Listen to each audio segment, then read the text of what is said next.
they were very good.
It's unusual that we're ready sitting here waiting, isn't it?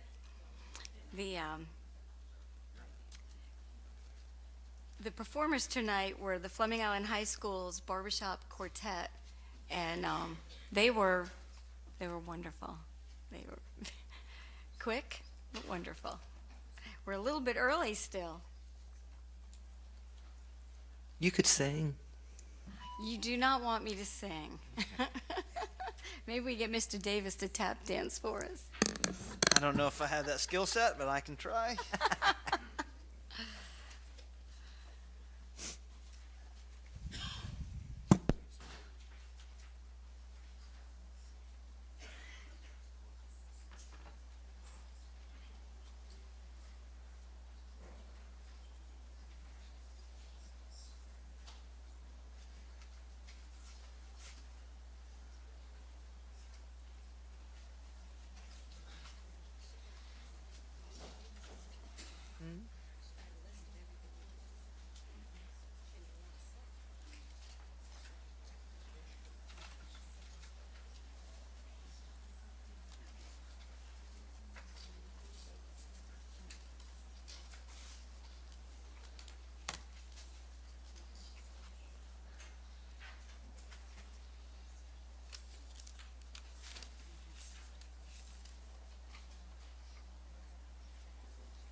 usually borrow a blue pen from Karen to prove that's the original. I mean, they probably don't care, but I usually have to borrow a blue pen from Betsy.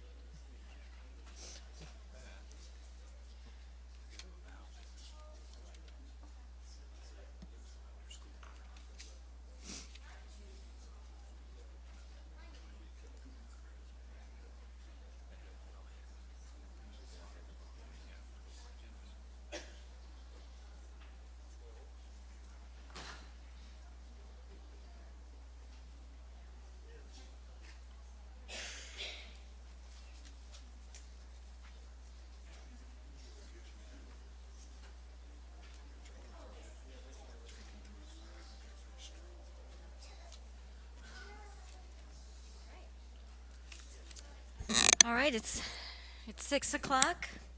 At this time, I'd like to ask Pastor Scott Yerker from Hibernia Baptist Church if he would come and lead us in an invocation and the Pledge of Allegiance. Please rise. If you will, join me in prayer. Father, I thank you that you hear our prayers and you've invited us to come and to seek your face. And I thank you that not only do you hear our prayers, but you give us answers. You said that we could call on you and ask you for wisdom, and that you would give it to us liberally, and you would not hold it back when we ask and we trust you for it. Father, I pray for this board. Thank you for the way they represent this district. God, thank you for the way they represent the teachers, the staffs, the students in this district. And God, I do pray you give them wisdom. And Father, I pray you protect their time. I pray that you protect them from petty issues that might come up that they would have to deal with, that would steal away their time from doing, God, what really they've been called to do, and that's to lead. And Father, I pray that you would protect our schools as well. And thank you that you protect, that God, you guard. You told us to ask that we would be protected from the evil one. And I ask that, Lord, our students that go to school each day would have the freedom to be able to learn in a safe environment, that God, you would protect them. And Father, thank you. Thank you for the parents of the students. And Father, we know that in a nation, in a state, in a community, in a district, so goes the family, so goes all of those institutions and organizations. We pray your protection of families, and that, God, that there would be parental involvement not only in schools, God, but right in the lives of the children in this district. God, thank you. Thank you for your gift of protection. Father, I pray that this meeting goes well. Thank you for all who gave their time to be here tonight to give input and to, Lord, be involved. Thank you for their interest, and God, thank you that they are praying for this school district. Father, we thank you most of all that you love us, and you have demonstrated that love by giving your Son, Jesus Christ, who paid our sin debt on a cross so that we could have a relationship with you, the living God, and even be able to approach you about things that really matter. And children matter to you, and we thank you for that. God, bless this meeting. Thank you for our superintendent. Lord, bless him and give him good leadership. And Father, I thank you for your incredible grace in our lives. In Jesus' name, amen. Thank you. I pledge allegiance to the flag of the United States of America and to the republic for which it stands, one nation, under God, indivisible, with liberty and justice for all. Thank you, Pastor Yerker. I will now call to order the school board meeting of February 2nd, 2017. I'd like to welcome our citizens of Clay County and take this opportunity to thank you for taking time out of your busy schedule to attend tonight's school board meeting. This meeting is our opportunity as your elected representatives to collaborate openly and make decisions that will decide the future direction of our public schools and the education of our children in Clay County. If you wish to address the board, there will be an opportunity to speak for 3 minutes. Please fill out one of the cards, which you'll find located in the back of the room, indicating the specific item number or topic you wish to speak about, and turn it in promptly. No additional cards will be accepted once the board moves to the discussion agenda. Your participation is welcomed and appreciated. Thank you. And we're going to start out with, we've got some recognitions and awards. First one will be, we're going to recognize Ridgeview High School and Oakleaf Junior High's academic teams. Mr. Mike Wingate. Good evening, Superintendent, board members. Thank you. As you know, this is about the time of year we like to recognize our academic teams, our academic champions in the district. So tonight we have 3 of those teams that are here, and we're certainly very proud of them each and every year. We're going to break protocol just a little bit. I want to have another person come up and actually introduce the teams and announce who they are, their administrator, coaches, etc. This is our district academic coach. This is Susan McInerney. I'm going to ask her to come up now. I can tell you, I've known Susan for, yes. Known Susan for a long time. We actually went to school together. Good friend. I know, and Susan don't tell any stories or anything like that, but this is a good person. She's worked with our kids for a long time. She's retiring at the end of this year. She's one of those folks and everything. So she deserves the honor to introduce his last group of champions in our county. So we're going to turn it over to Susan. He is 1 year younger than I am.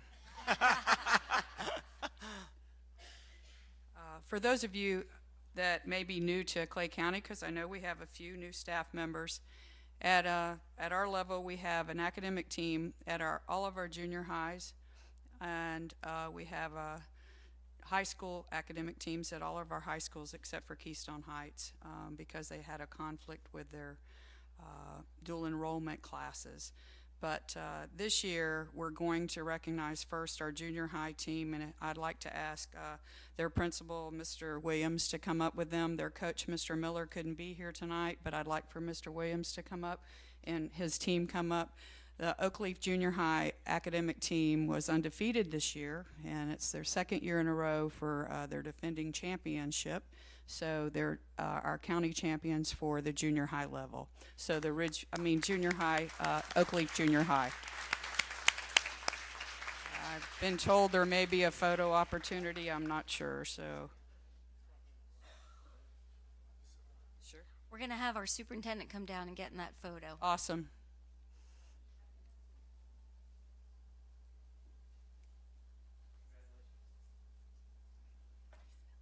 The junior highs compete against each other. They have one match against each team, and the Oakleaf team was undefeated, I believe, last year and this year as well.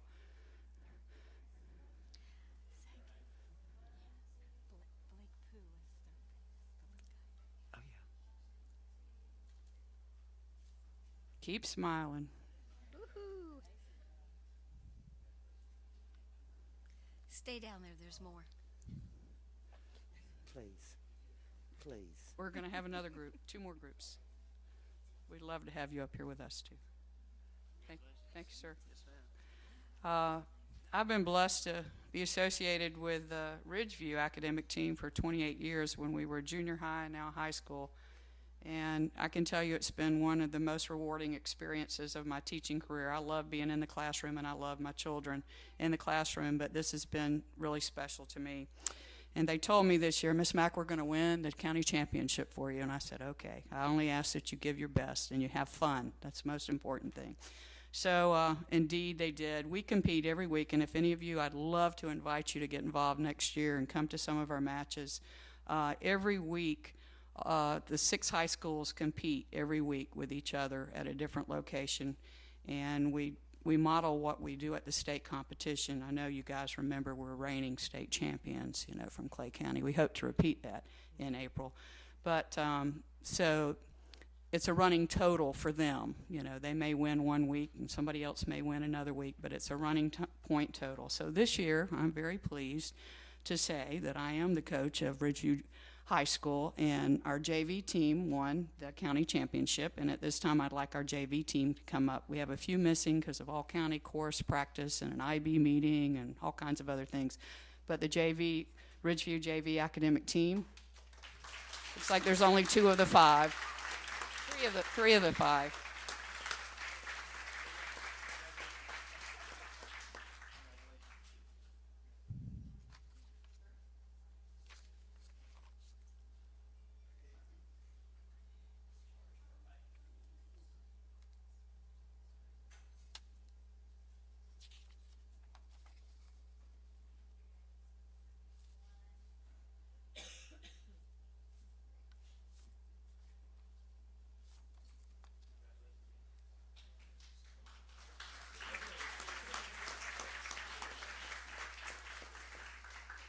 And our varsity team couldn't be outdone by the JV. JV is 9th and 10th graders, and our varsity team are primarily juniors and seniors.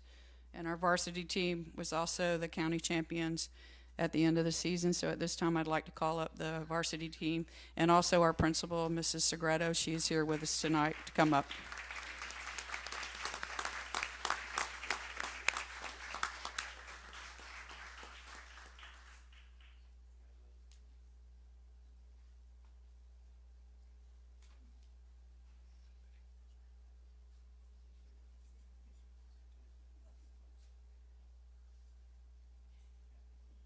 We might need 2 rows.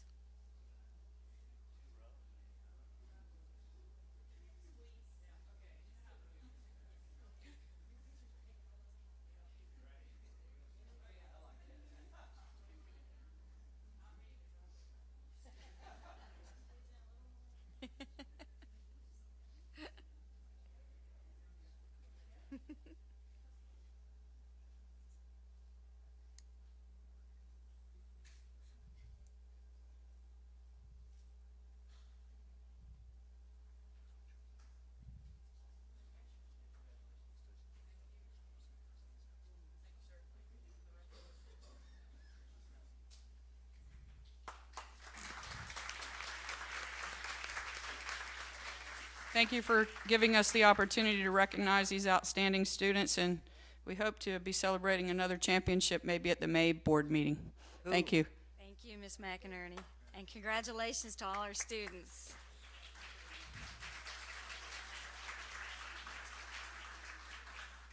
Next, we're going to recognize completers of preparing new principal requirements, and Ms. Brenda Troutman.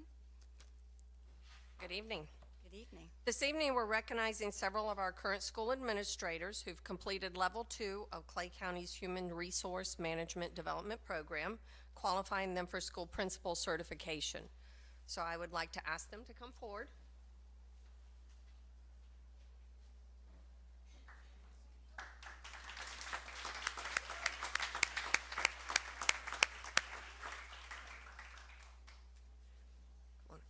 The Level 2 Leadership Development Program requires these applicants to be current sitting school administrators, and it provides these aspiring leaders opportunities to increase their understanding of the role of the principal and to acquire information and field experiences, enabling them to demonstrate competency in the Florida leadership standards.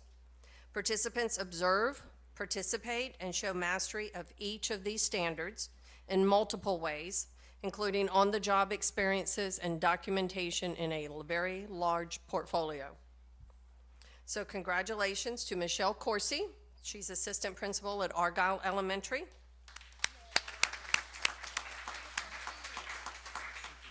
Justin Faulkner, assistant principal at Orange Park High School.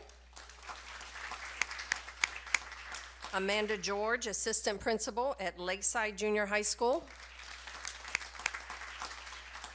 And Ivan Gunder, vice principal at Lakeside Junior High School. We also have 2 other administrators who've completed this program, and they're not able to be with us this evening. But we have certificates for you that Mr. Davis will present, and congratulations to each of you. They're now eligible to add school principal to their state certificates.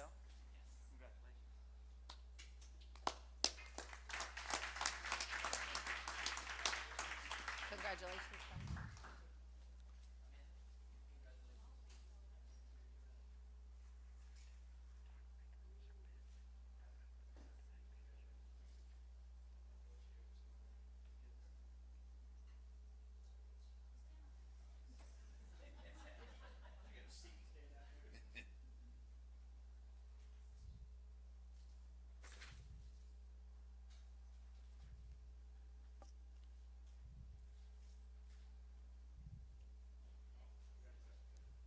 Thank you and congratulations.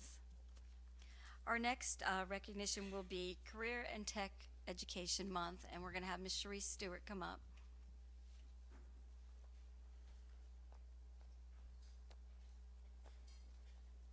I see you have the rest of your team there with you. I told her. Oh, she's done? We know better. I was like, that's pretty quick. You've been there and back. I don't know if I can say my name in 3 to 4 minutes, but we'll work on it. How are y'all doing this evening? Good. Okay. Mr. Bunkley gave me specific instructions. All right. Well, February is CTE month, and we are happy to celebrate some updates or give you some updates and celebrate a lot of good things that are going on. You guys all up front will see that at the dais you have a nice, neat little handy-dandy book that you can take with you to your meetings. If you haven't opened it, it's got Post-its and all kinds of other good stuff in it. We also have fresh off the presses our CTE handbook, which will go out to 8th graders, soon to be 9th graders on Tuesday when our guidance counselors go to the junior highs to visit. So just give you a couple gifts. We do have Alice Pault and Kelly Mosley out there joining us tonight, and they are a major part of our CTE team, along with Peggy Brooks, who's our administrative assistant, and our academy coach and some other folks, and about 125 teachers. So CTE is a big part of our schools, and I think you guys all are aware of a lot of the programs that we have. So just take a couple of minutes, 3 to 4 actually, and talk about our mission and vision and a few other things. You guys know about our mission and vision. The key for us for CTE is that we continue to collaborate. We continue to work with our business partners and our education systems in order to create lifelong learners, which is our goal. So we do that with the 3 R's. Rigor, relevance, and relationships is our 3rd R, because we think it's very important that we have those relationships in order to help make our kids more successful. So for CTE month, we've got all kinds of exciting things going on. We put a few up there on the board or on the overhead. One of the cool things we've got is we've got Leadership Clay from the Chamber. They are going to attend or visit Keystone Heights Junior Senior High School and see some of their CTE programs here next week. And we're going to also go to Keystone Elementary and take a look at the micro farms, which our FFA students have do some work with elementary kids for that. So we're also going to do, we've got a big collaboration event that Kelly Mosley has done a lot of hard work on next Wednesday. I would like to invite you guys and gals to all come to the Thrasher Horn Wednesday morning. We'll have our area high school juniors and seniors there for a career fair. The Chamber has put on the career fair portion. We also will have those students doing a tour of St. Johns River State College so they can see what that campus looks like. They'll have some workshops where they talk about resumes and interviews, so that'll be some interesting stuff we've got going on. Also, our CTSOs, our clubs, our chapters, FFA, FBLA, FCCLA, all of those guys, they have celebration weeks going on all during the month of February where they've got guest speakers, they're feeding teachers breakfast, have state officers coming into their schools and talking to their kids, so they've got a lot of good things going on. And last but a couple more things on this page. Social media. Kelly also is our social media guru, so you can follow #ClayCTE, #CTE month on your Twitter accounts, and you can find lots of good information, and on our Facebook as well. So, and last but not least, our great CTE teachers, they will be getting some gifts and some recognitions throughout the month, because without them, we wouldn't have the students that we do today. So, real quick, I'd like to ask Michael Rathjen to come out from behind the curtain. He is one of our amazing business partners, and as part of CTE month, we know academies are a great part of our CTE programs, so we wanted to take just a couple of minutes to talk about our ViStar academies. I thought this would be a good one to highlight because we have them at 3 schools.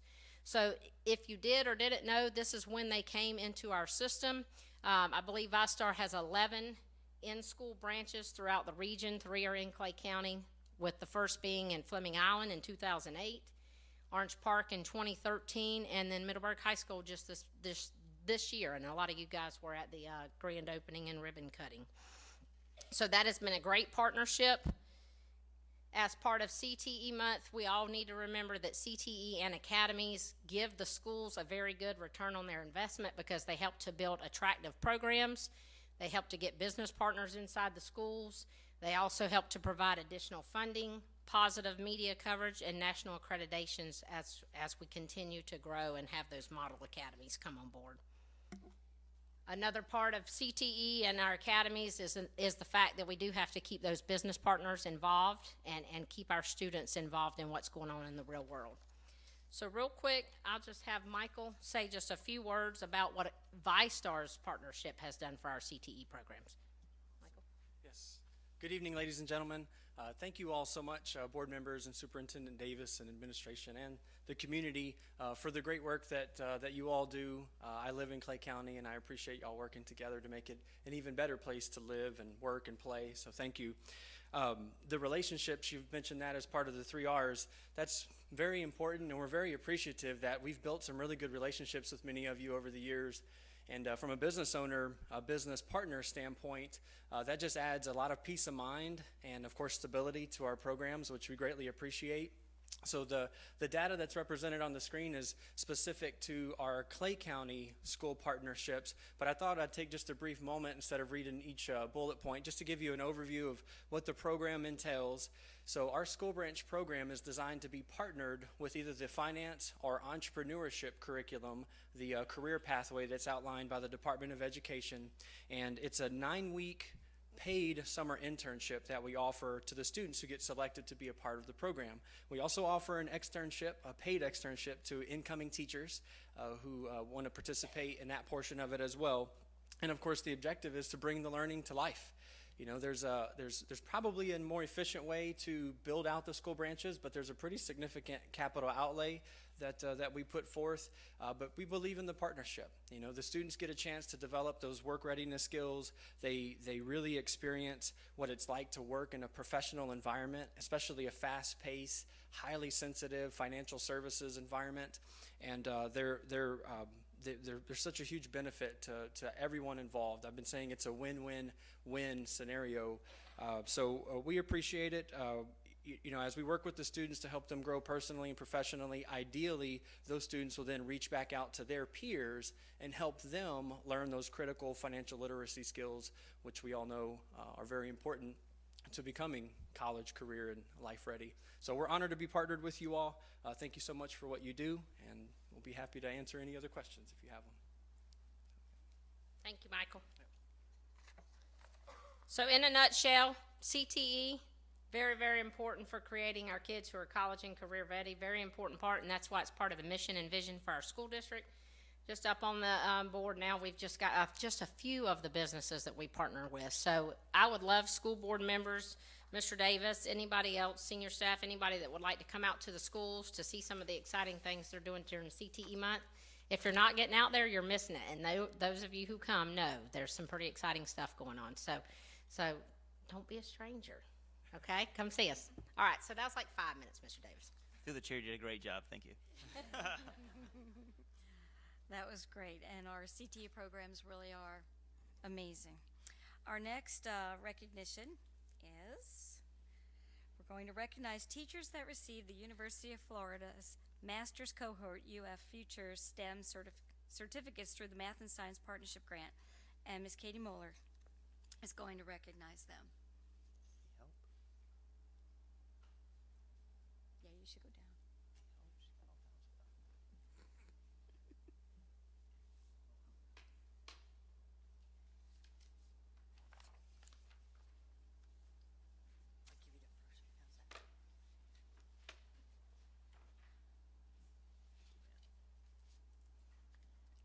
Good evening, Madam Chairman and Chairwoman, and School Board and Superintendent.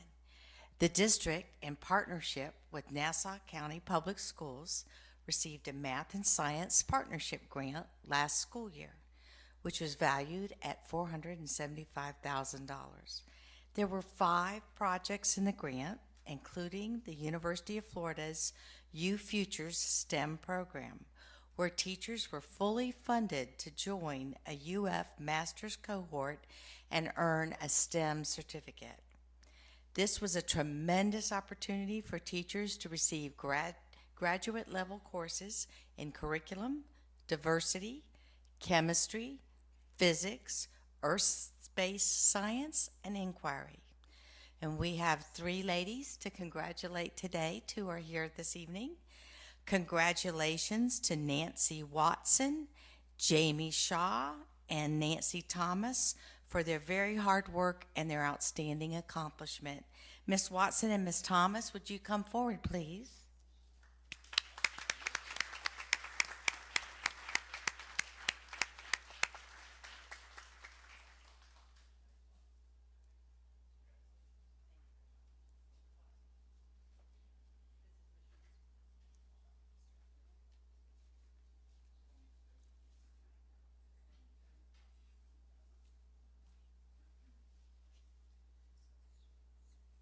Y'all could get closer.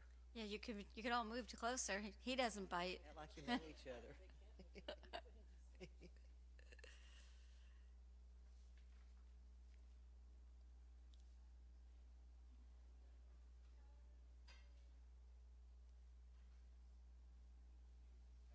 Congratulations.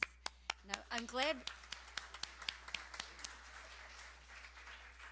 glad we were able to recognize that tonight, because this Monday is our All-County Science Fair. And a lot of what they do contributes to the success of the science fair. So we appreciate you. Thank you very much. Our next item is our school showcase, and every month our superintendent has chosen a different school to showcase. And this month it will be Lakeside Junior High School. Dr. David McDonald, principal, will come up and present. Good evening. Good evening. He gave Ms. Stewart 3 or 4 minutes. He told me to go 20 or 30, so. Yeah, right. Good thing we have a gavel here. We had to pull the plug. Just kidding. I would like to recognize Ms. Amanda George and Mr. Ivan Gunder, the vice principal and assistant principal. Mr. Gunder is the vice principal and Ms. George the assistant. You've already met them tonight. They are the kind of people that every day treat every kid just as if they were their own. And that's special at a school. Also have 2 teachers here tonight, Ms. Matz and Ms. Gomez.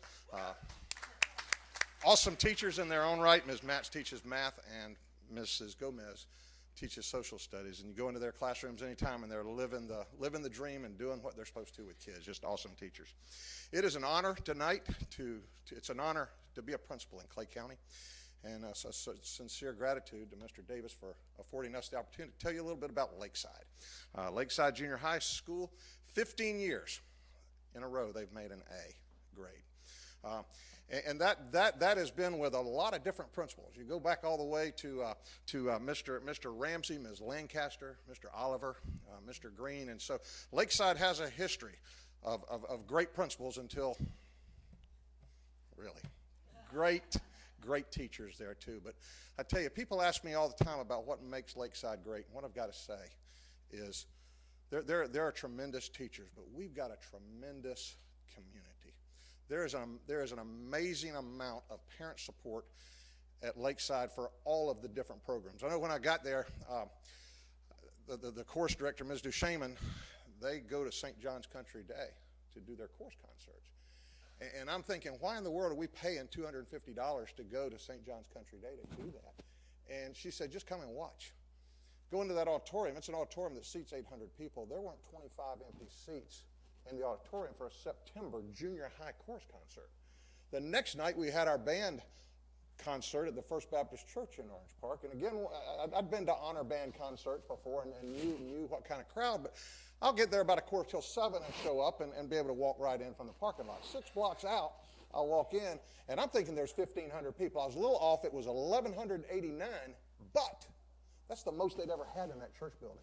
This summer, Mr. Boyer does a summer band program, and Thursday afternoon, the middle of the week, in the middle of the day, he showcases the summer band program for 3 weeks. In that cafeteria, bring your own chair. There wasn't standing room in that cafeteria. And that's just tremendous parent support. We've got great kids as well. Academically, for years, Lakeside has been in the top 1 or 2 in their scores for writing, language arts, math, and civics. Just an amazing job on the part of a lot of great teachers and a lot of kids and parents who are supportive of what's going on.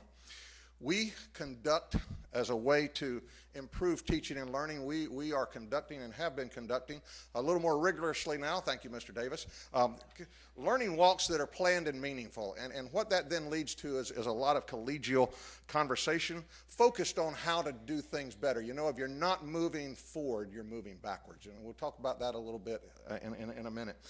All of our department heads this year attended the PLC Institute, put on by Richard and Rebecca DeFleur. Just an awesome, a lot of us got to go this summer, and it was just such a life-changing, awesome event that we sent Mr. Gunder as well as all of our department heads to help move us along in that PLC process.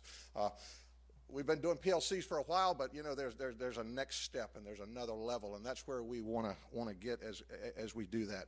We've already implemented common planning periods, and our teachers, for the most part, some exceptions, by subject area eat at the same time every day, and that gives for a lot of collegial conversations. Just yesterday I walked in on the social studies department. They were all in the room eating, and they just weren't doing the daily gossip. They were talking about what's going on in their classrooms and helping each other get better, and that's really what it's about. We've got a lot of experts in every school, and ours is no different. We've got a lot of people that are willing to share and help each other.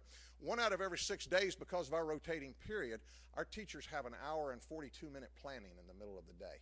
Now that includes their lunch, but we rotate through all 6 periods. No adult knows what period it is every day, but the kids all know, and that's what's important. It helps us have teachers who have kids. We're all a little different in the morning and the afternoon. And so it gives us the opportunity to have kids at their best and us be at our best and go through the day like that. We are having collegial conversations, not only in PLCs, but all day long and in social opportunities. One of the things that we've done to try to develop a more open atmosphere at Lakeside is move all of the administrative offices downstairs. And that just makes us more accessible to teachers, more accessible to parents as they come in. Poor old Mr. Gunder's office faces the front door right now, and so sometimes he just has to shut that door just to get a little bit of quiet. But we're all down there and very accessible to folks. We also re-implemented moving all the student services stuff down to the front office to keep parents from having to go upstairs. Again, just trying to be inviting to parents and help them as they're dealing with different things. Part of our culture that we're looking at too is individual student areas of potential growth. As you get into data, sometimes it's real easy to look at a big picture and not get it down to individual kids. And where we're wanting to get is use the data to find trends, but also don't forget that data is made up of individual students who are dealing with individual things and helping each one of those individuals. And that involves teachers collaborating. It involves us looking at the data and making decisions that are data-based. And we're trying to do that at Lakeside Junior High School. This year, we've increased our gifted course offerings. In the past, it had been just science and language arts, but this year we moved into social studies as well. So all of our core subjects now have, those kids have an opportunity to take gifted classes in each one of those areas. Achieve 3000 is the program that we all use for reading, those who are behind in reading. And we've got a phenomenal teacher and an aide that work in that room that are pointed to by the Achieve 3000 folks as a model of how to conduct that program.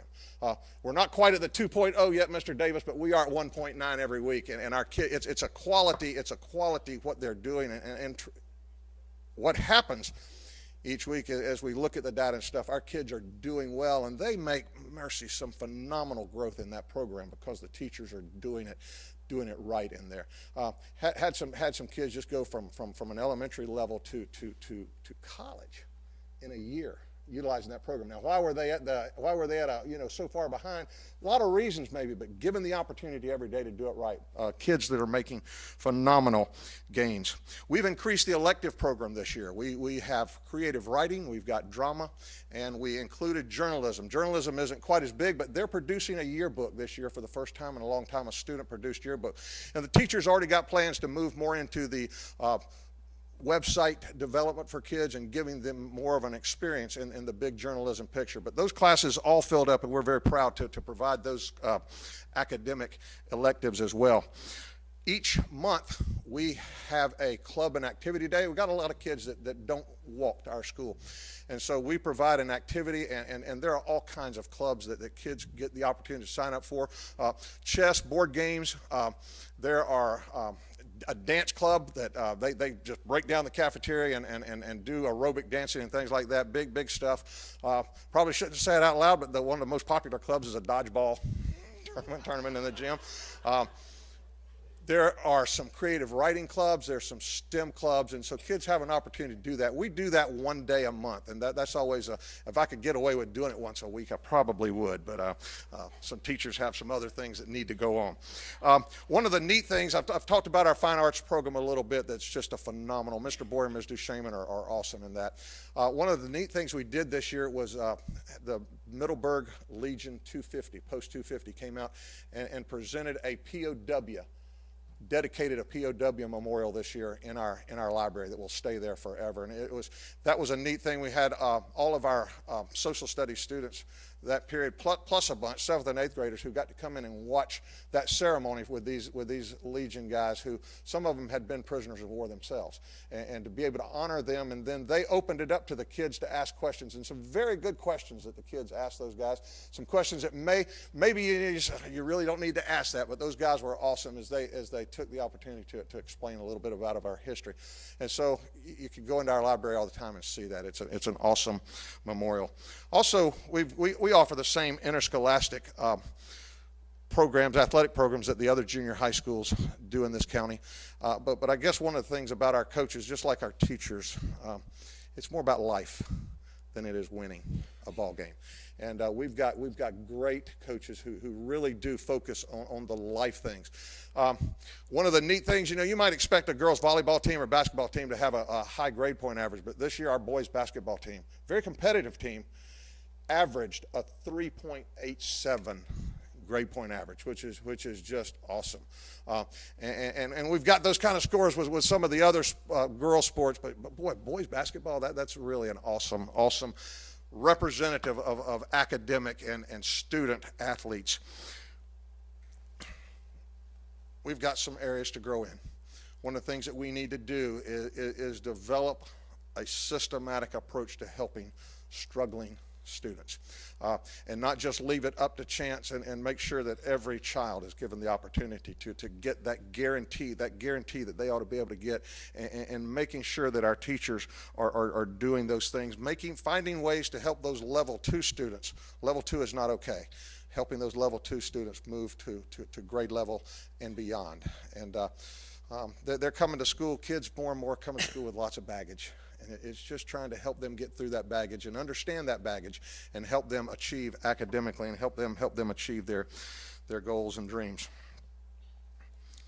So our next steps would involve developing that remediation program that's a systematic program, and not just leaving it up to, well, they didn't get it the first time, maybe they'll get it down the road, but finding a way to make that happen through schedule development, and we're on our way to making that happen.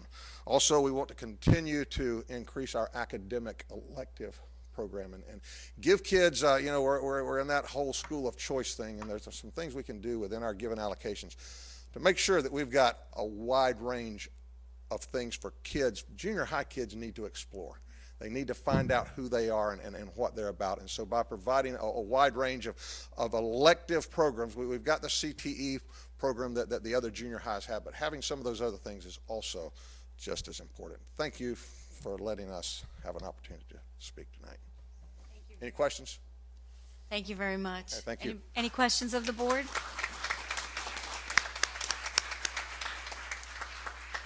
This will be the last call for anybody who'd like to turn in a card. We're going to now go into presentations from the audience.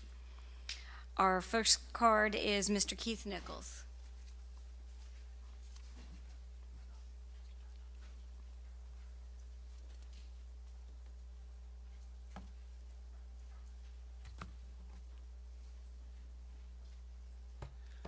My name is Keith Nichols, and I live at 3906 Ron Road. Tonight I have a difficult task. I have to find a way to adequately describe 4 years of frustration in 3 minutes. It's probably best to first outline the source of the frustration. The very first time the GPS system was mentioned to this body was about 4 years ago. At that time, I pointed out an obscure sentence being added to the Transportation Handbook concerning the use of GPS. My concern at that time was that this seemingly innocuous sentence could be used as a backdoor approval process for the GPS system, that GPS systems would just start showing up on new bus purchases. The consensus from all 5 board members that night was that in light of the financial situation, no administrator would be reckless enough to recommend the purchase of such a system.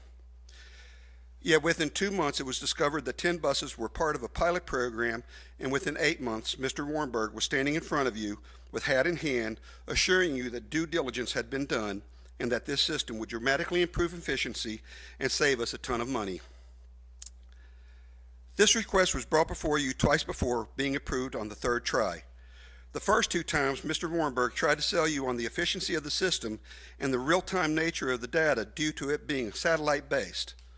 By now, we all know that both of those were exaggerations or outright lies. On the third try, Mr. Merle was the presenter, and he used an accident involving 3 buses at Middleburg High School to scream about safety. He ignored the fact that nothing this system provided would have assisted in avoiding that accident or any other accident. During his presentation, Mr. Merle switched the funding to capital improvements to counter a previous concern expressed by Ms. Studdard, and the photo of the bus speeding through Green Cove that Mr. Merle showed wasn't even a Clay County bus. He read you a Walt Whitman poem to sell you an Edgar Allan Poe book, and you bought it. Now we are 7 months into the contract, and what you have discovered is everything the drivers told you for better than 3 years is true. The performance of the system is nowhere near satisfactory, and one board member who voted for it has expressed that she felt she was duped. Well, I have 2 words to describe her part. One is apathetic, and the other is incompetent. Watching the meeting where this item was struck from tonight's agenda, I heard Ms. Gilhausen express concern that we would have to prove financial distress should we attempt to void the contract. Her reply was, then we would have to prove financial distress, and do we really want to go public with that? Ms. Gilhausen, you had absolutely no problem airing our financial distress as you railed against the fair and adequate pay for our teachers and support employees, so I'm sorry, but it's too late to put that genie back in the bottle. So where are we now? It seems to me that at a minimum we will be on the hook for 1 year and possibly the whole thing plus legal fees. Mr. Sykes mentioned at the agenda meeting that the purpose of the contract is to ensure both sides have protective rights. The question I would then pose to Mr. Sykes is where should our rights be for reasonable expectation of performance on this matter? Thank you. Thank you, Mr. Nichols. If I might respond. Yes. My comment about going public with saying that we were in financial distress, at the time previously, we had dropped below 3%. Currently, we're projected to land at or above 3%, so we're not technically in financial distress any longer. So that's why I made the comment, do we want to say that we are when truthfully we're not? Our next card will be Miss Julie Robson.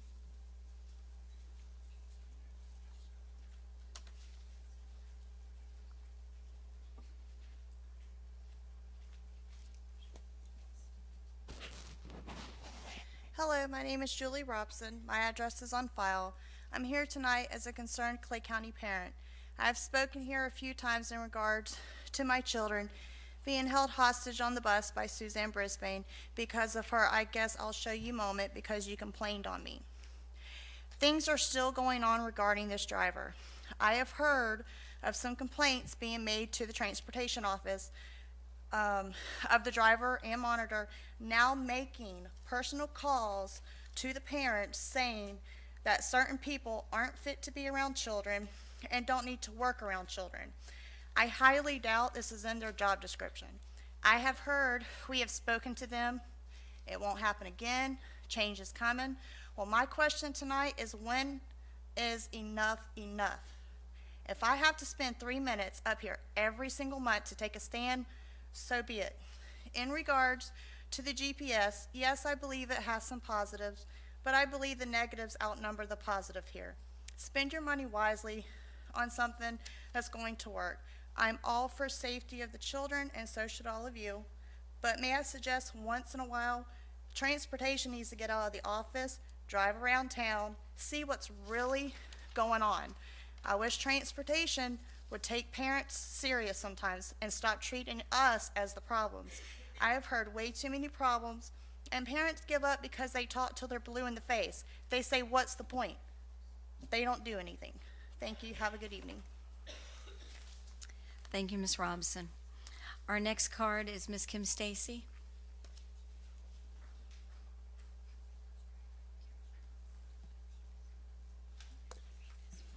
Good evening. Kim Stacy's my name. The address is on the card. I'd like to thank Mr. Merle. He's not here tonight, I don't see, but I would like to thank him for giving me the information that I needed. I know it was a pain in the butt, but I do thank you. I'd like to speak on the ACs again. I'd like to ask the superintendent and the board member to reconsider the decisions on the ACs and ask that they extend the cutoff time for at least an hour, hour and a half. I truly feel that all avenues wasn't looked at on what other things could have been done to save energy before this decision was made. We have been asked to change our routine, which I do not see how this be accomplished without interfering with teachers teaching or pulling equipment such as carts, vacuum, trash cans, etc., back and forth to the front of the campus, to the back of the campus, and then back to the front of the campus, and then back to the front of the campus. We're short custodians, and every step that us custodians make, we have to make that step count for something. So in doing that, you're wasting time and you're wasting steps. Not to mention, we start at the back in the daylight hours to reach the buildings by dusk to feel a little safer. It is your duty to ensure your students and staff have a healthy and safe environment to learn, work in, and to look to their superintendent and the school boards to fulfill this obligation. I'd like to read something. The quality of indoor air inside office, schools, and other workplaces is important, not only for workers' comfort, but for students and their learning environment, but also for their health. Poor indoor quality has been tied to symptoms like headaches, fatigue, trouble concentrating, irritation of eyes, nose, throats, and lungs. And some specified disease have been linked to specified air contaminants indoor environments like asthma, wet, damp indoor environments. In addition, some exposures such as asbestos, radon, and do not cause immediate symptoms but can lead to cancer after many years. You need to ask yourself, is the savings really saving us that much, and is it worth it? So please, consider this. I don't think it's been considered. I don't think we have older schools that are damp. Like Mr. Moe said, we live in Florida and can't always take care of the mold and the mildew. Well, that's right, we're in Florida. But with that said, that air goes into the ACs. The AC puts out the air into the schools. I want to wind it up and say, as an ex-bus driver, any distraction to your driver is unsafe for your students. If these GPSs are causing a distraction for your drivers, it will eventually cause an accident. And that would be on y'all. Reconsider, please. Thank you for your time. Thank you, Ms. Stacy. Our last card is Ms. Melissa Kaplan.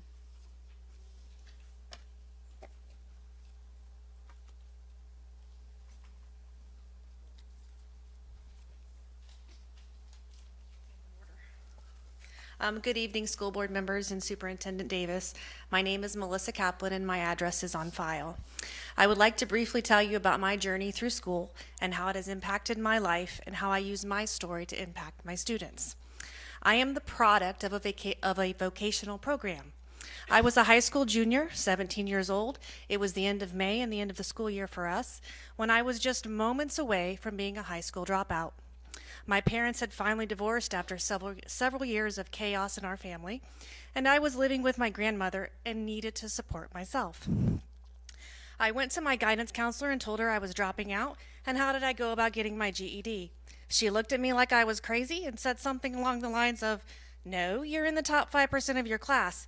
You're going to graduate and go on to bigger things and leave this little town behind.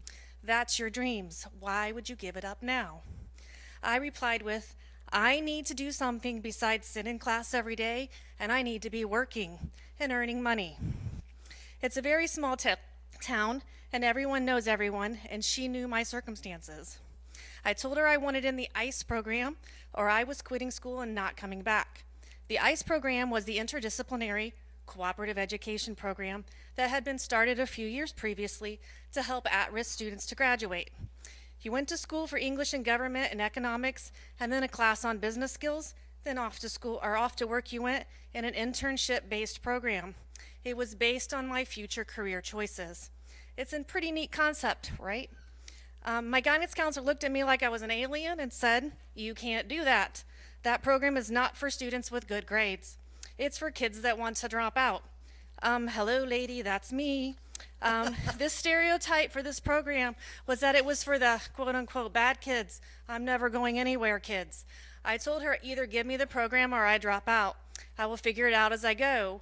After much talking, maybe some yelling on her part, some crying on mine, they agreed to let me enter the program in August when school started. Again, I knew they wanted me to change my mind, but I didn't. I was one of only a few girls and one of only 2 people that worked in an office setting. Most went into mechanical and trades type of work. I worked for DePuy Orthopedics. If you've ever had a knee or a hip replacement, you've probably heard of DePuy Orthopedics in Warsaw, Indiana. I answered their phones. I was a file clerk. Helped answer customer orders for orthopedic items. Did some accounting work and learned what an office environment was like. It was incredible. I could learn real skills and get paid minimum wage. I was so excited on my very first performance review with my boss, Keith, and my ICE teacher, Mr. Hathaway. We sat, discussed my job performance, and I earned a whopping 25 cents an hour raise. That was the best moment of my senior year. I was doing something I wanted to do, and I was doing it so well, I got a raise. This was incredible to me. I say all of this to say we need vocational training in our schools. We have other options than hiring a company to help kids get credits to graduate. It wasn't my story then, and it's not a lot of our students' stories now. They can earn credits through working and learning a skill just like I did. Traditional high school isn't for everyone. I have former students that have dropped out, and some of them are working in trade programs now, after they went and got their GED. I think they would say they're doing pretty well. My story is maybe their story. My story could be my future students' stories. Mr. Davis and school board members, I'm asking that you look into and consider some additional vocational type of programs in our schools. We have the staff, we have the room, we have the people willing to do it. We just need your help.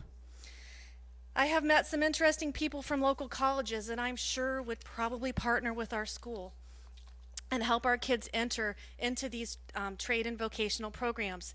That would benefit everyone. One was a guest speaker in my class last week, which is what lit the fire under me tonight. I would love to be part of those conversations, and I know they would be too. I'm willing to help work that out for our students, and I hope that you will be too. Traditional high schools may not be for everyone, and who knows, maybe they will be as grateful as I am to have had the opportunity. Thank you for your time tonight. Thank you, Ms. Kaplan. Our next item on our agenda is the adoption of the consent agenda with item C6 and C10 pulled for discussion and item D2 withdrawn. Before we do that, we have 2 proclamations to be read into the record. Mrs. Studdard, would you like to read the first one? You don't want to really read want both to, of them? Okay. Okay. This is the proclamation Career and Technical Education Month, February 2017.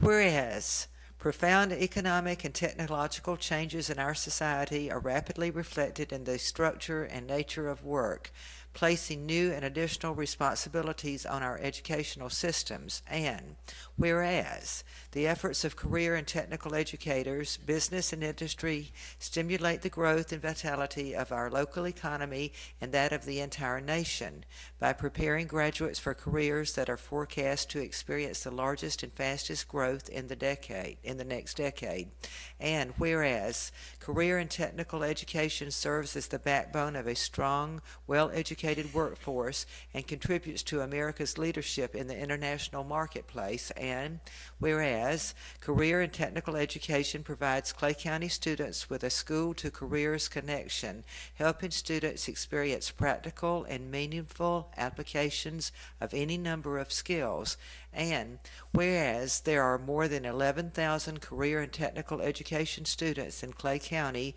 in this type of meaningful education, and whereas all secondary schools in Clay County offer career and technical education courses, and whereas more than 7,300 CTE students are enrolled in one of the over 60 registered career and professional education academies and have earned more than 1,200 industry certifications on average per year since 2010. And whereas over 120 secondary career and technical education teachers in Clay County are inspiring students to succeed in college and careers, and whereas career and technical education offers individuals lifelong opportunities to learn new skills, providing career choices and potential satisfaction. Now, therefore, the superintendent and the school board of Clay County, Florida, do hereby proclaim February 2017 as Career and Technical Education Month. Phew. I guess I should feel sorry. I gave her the longer one. Yeah, thank you. Well, actually, I gave you the one with the smaller font. The proclamation I'll be reading in is Proclamation 17-11, School Social Work Week. Whereas school social workers in Clay County, the state of Florida, and across the nation serve as vital members of the educational team, playing a central role in creating a positive school climate and vital partnership between the home, school, and community to ensure students' academic success. And whereas school social workers are especially skilled in providing services to students who face serious challenges to school success, including poverty, disability, discrimination, abuse, addiction, bullying, divorce of parents, loss of loved one, and other barriers to learning. And whereas there is a growing need for local school districts and other educational agencies to address students' emotional, physical, and environmental needs so that they can achieve academic success.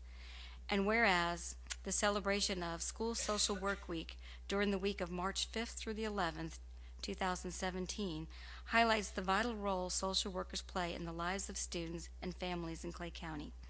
And now, therefore, be it resolved, the School Board of Clay County does hereby proclaim March 5th through the 11th, 2017, as School Social Work Week, duly adopted and approved by the School Board of Clay County, Florida, this second day of February.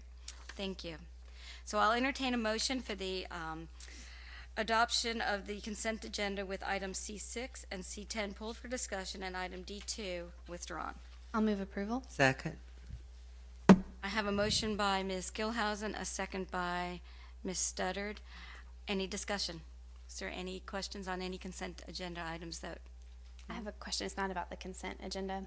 After we vote on this, could we take a quick 3-minute recess? Yes. Thank you. Yes. All those in favor, say aye. Aye. All opposed, say no. Motion carries 5-0. And we will adjourn for a quick 5 minutes. Thank you. Thank you. Thank you for reading that. It really was the longer one, sorry. I thought, oh, there is a type, there is.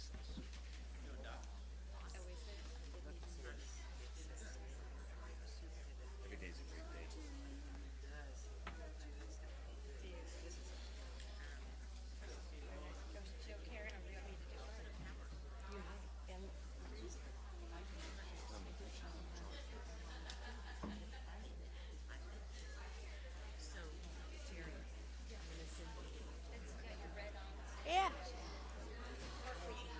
Or every Friday for the month. Yeah.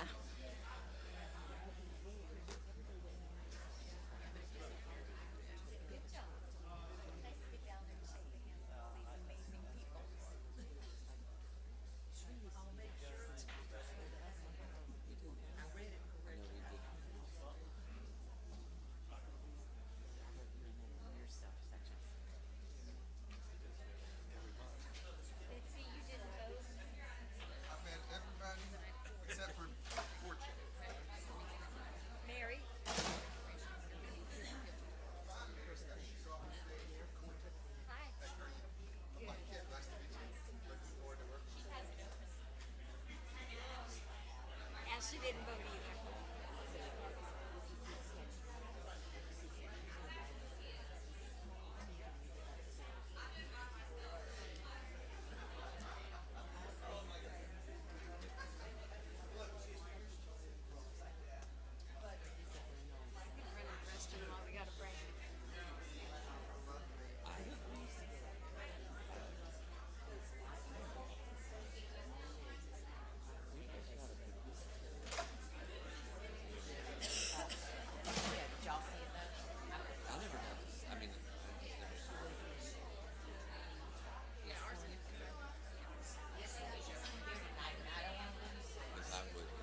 these are movable, so they had all the power cords tucked away.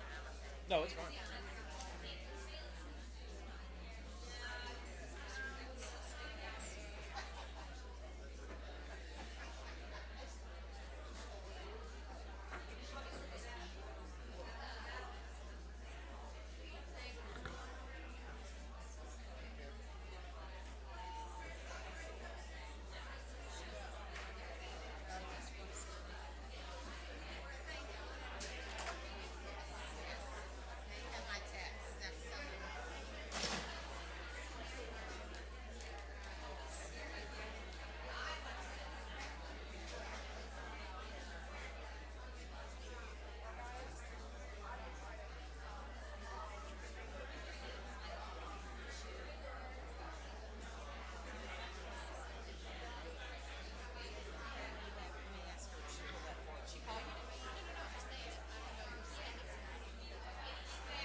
Yes, I did, but I put all the windows back. So when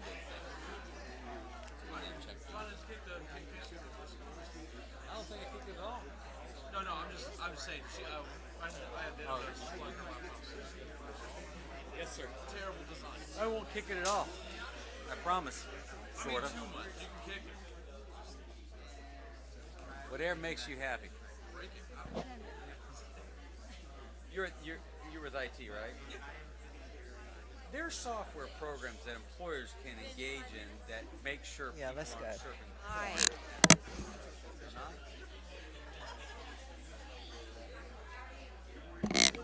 That complicated, isn't it? I mean, it's not that high speed. I mean, you could Like high speed to get around it, or high speed to. And then the L2 interns hold it on. It's not very hard. Let's go. Janice, let's go. I have a case that's not. Get your gavel in. All right, we're gonna, excuse me? Is my mic not on? Say, if you'll be seated, we'll resume. Please be seated. Are we not on, Jeremy? No, it's not. Jeremy, are we on?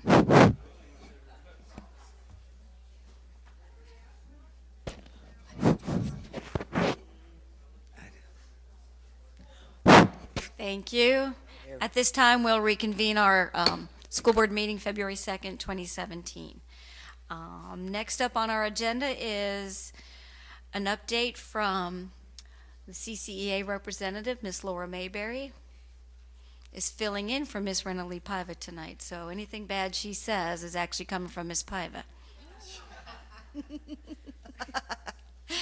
She is actually taking a much-needed vacation right now, so if I find out she's watching, I'm going to be very upset. She asked me to come and speak tonight about the Catapult Academy, and I just told her, I said, Rena Lee, You know how I hate getting up here in front of the school board and stating my opinion on things, but I'll just, I said I would take one for the team. But before I get to that, I do want to thank the superintendent for your decision to push back your rollout of the block scheduling at all of the high schools. When you came to our chill-in chat, you said that you found yourself at the top of that particular mountain and you looked around and no one was with you. And I just got to tell you, that level of reflection is very refreshing. We haven't had that in this county in a long time.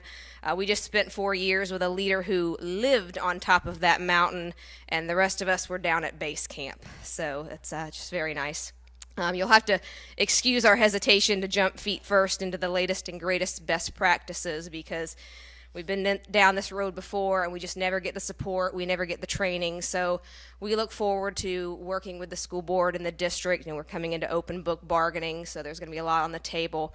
We look forward to talking about the training that teachers need for any new initiatives, and we also look forward to finding the time that teachers need for these initiatives. So regarding the Catapult Academy, I've been teaching here in Clay County for 12 years, 12 years of teaching seniors. So this idea is very near and dear to me. I completely understand that we have to do something very different for these kids, just like Melissa Kaplan talked about with a vocational school. Juniors and seniors that are coming into their those years at 10, 11, 12 credits, obviously something that we are doing is not working for them, and we need to try something different. My concern is that we are entering a time where we are fighting for every dollar and we are fighting for every student. We're trying to tell the public, bring your kids back from charter schools, bring your kids back from private schools, and we can help you. But now we're saying, here's a whole segment of our population that we can't help, so we're going to outsource that to a business. And that just concerns me. And I don't understand why high school principals or high school teachers are not being given an opportunity to come up with a program where we can serve these kids ourselves. We have Bannerman Learning Center, not to put Mr. Elliott out there, but we have a high school that's dedicated to kids who need a different path. So I don't understand why we can't perhaps think of a program to put them there. I live over on the west side in Duval, so I've driven by the Catapult Academy on 103rd Street, and I don't know what's going on inside of there. The outside doesn't look too great. But myself and other teachers, when we heard about this, we just have these images of a glorified computer lab where kids are being pushed through these online recovery programs, and we used to do that. In most of the high schools, I know Orange Park High, we have a grade recovery lab, and a few years ago we got together and said, look, we're not doing these kids any kind of service by shoving them through Compass and credit recovery. It's not fair, it's not right. Kids would start a class saying, oh, this looks like work, I'll just do grade recovery. So we stopped doing that and started making our grade recovery more rigorous, and now, of course, our graduation rate has been hurt by that because we're trying to hold these kids accountable. So I understand the pressure of needing to improve our graduation rate. I just wish that we had a chance to try and help those kids.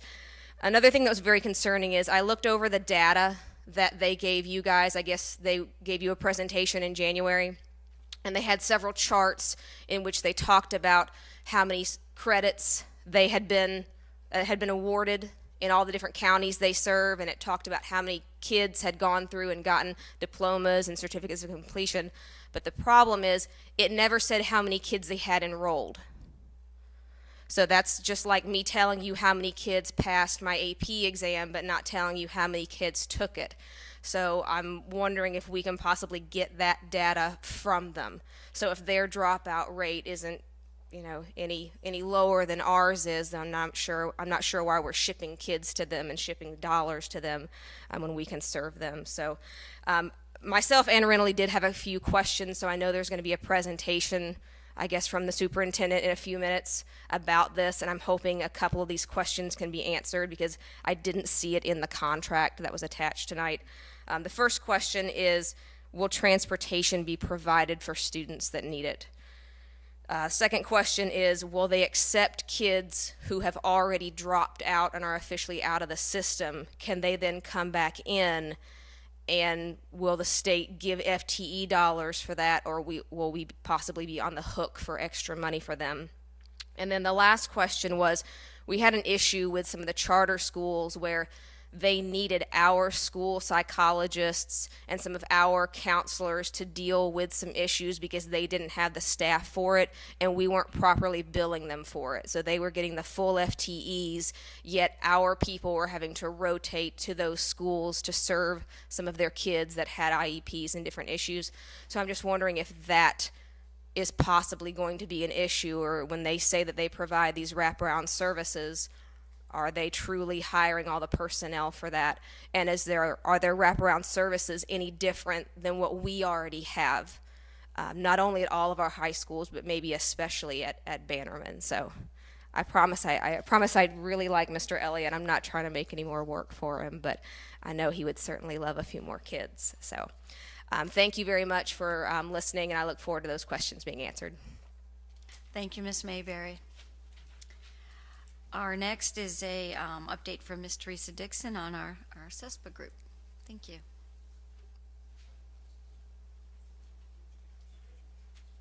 Hi, Teresa Dixon, CESPA president. I just, tonight it was really nice watching the presentations at the beginning and seeing everything that was going on, looking at the academic teams. I am honestly so proud to be part of the Clay County school system in so many ways. The academic teams and seeing the student success, the programs of learning that we have going on with the ViStar presentation, just one of many. Growing administrators, growing our own and learning and growing and expanding. Our teachers' skills expanding, like with the STEM certifications. So much is going on. So much good is going on, and I'm very, very proud of that. I just kind of wanted to start with that. We've got a lot going on, a lot of things to be proud of, and we've still got a long way to go, but we're getting there. And we continue to work through it together, and I think that's really important, that we work through things together. I know that we don't always see eye to eye on how to do those things, but that's where the discussion comes in. Right now, I think all of you received the letter from Becky. She wanted to be here tonight. She's very ill, and she was not able to be here, so I just wanted to make sure you did get the letter from her. I can guarantee you she will be here next week, or next month's meeting. You did not get the letter? No. An email? An email, correct. There was an email. She said that she sent everybody the email. I received the email, and Becky, get well, if you're watching. Yeah, Becky's golden. Oh, you mean She's just golden. the message that she wouldn't be here tonight, because I knew she has pneumonia. No. Well, she kind of sent an email expressing her feelings on the GPS situation, and I'm sure that you'll be hearing it. I'm quite sure. I don't have that with me to read it for her, and quite honestly, I would rather her present that herself. She does a very good job of doing so. But I wanted to tell you, be looking for that email if you haven't gotten it. Becky is full of passion and full of gumption. So I'm going to leave that to her. And like I said, we have different ways of looking at things, but everything that we look at is for the safety of our employees, for the safety of our students. Generally, I'd say the vast majority of the things that we discuss have to do with safety. And when you're looking at safety, if your employees are safe, your students are safe. And the two really go hand in hand. I wanted to let you know, as we were going through the agenda, I saw the thing on the minimum wage increase, and that really kind of perked my interest, and so I saw that was pulled for discussion. And I just want to remind you, 2017 now, so that's a 5-cent increase from last year that was increased. Every time that minimum wage increases, our pay salary for support is devalued because our pay salary is not growing as well. Our pay salary has been stagnant for a very long time. So it's just something I want you to, I understand the minimum wage needs to increase. I don't have no problem with that. But in the same regards, the staff pay salaries also need to be increased because every year that that minimum wage has bumped up, it has further devalued the worth of a step increase or the salary that the staff are currently on. I'd like to see it at least keep up with the same percentage of growth. Of course, we're going to be going to full book bargaining again or this year, so we'll, I'm sure, be discussing salaries in great length. The other thing I wanted to talk about was I'm going to be bringing to you a presentation. I'm going to provide it for the superintendent, and I'd also like to provide it to each school board member. I have a true belief, and when I say I want to work collaboratively, I truly want to work collaboratively. Like I say, we don't always agree eye to eye on how to get things done, but I think we have the same goals in mind.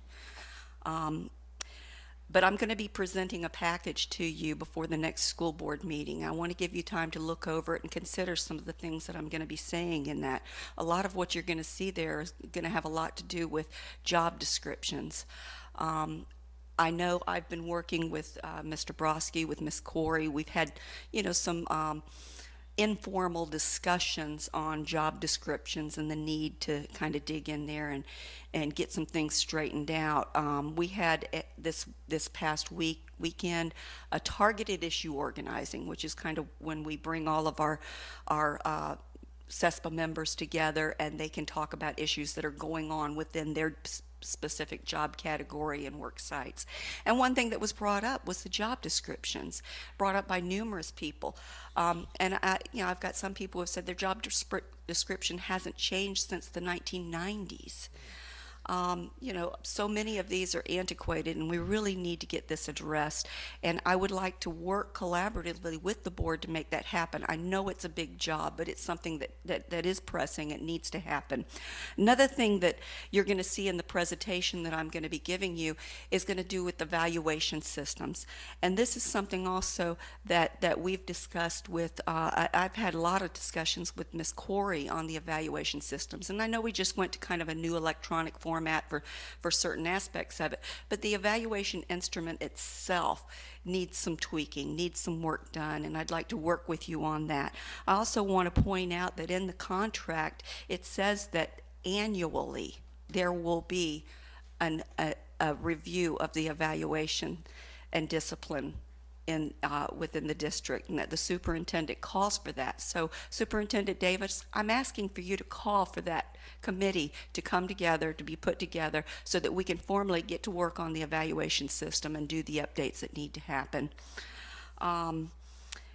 That is about all I have for you right now.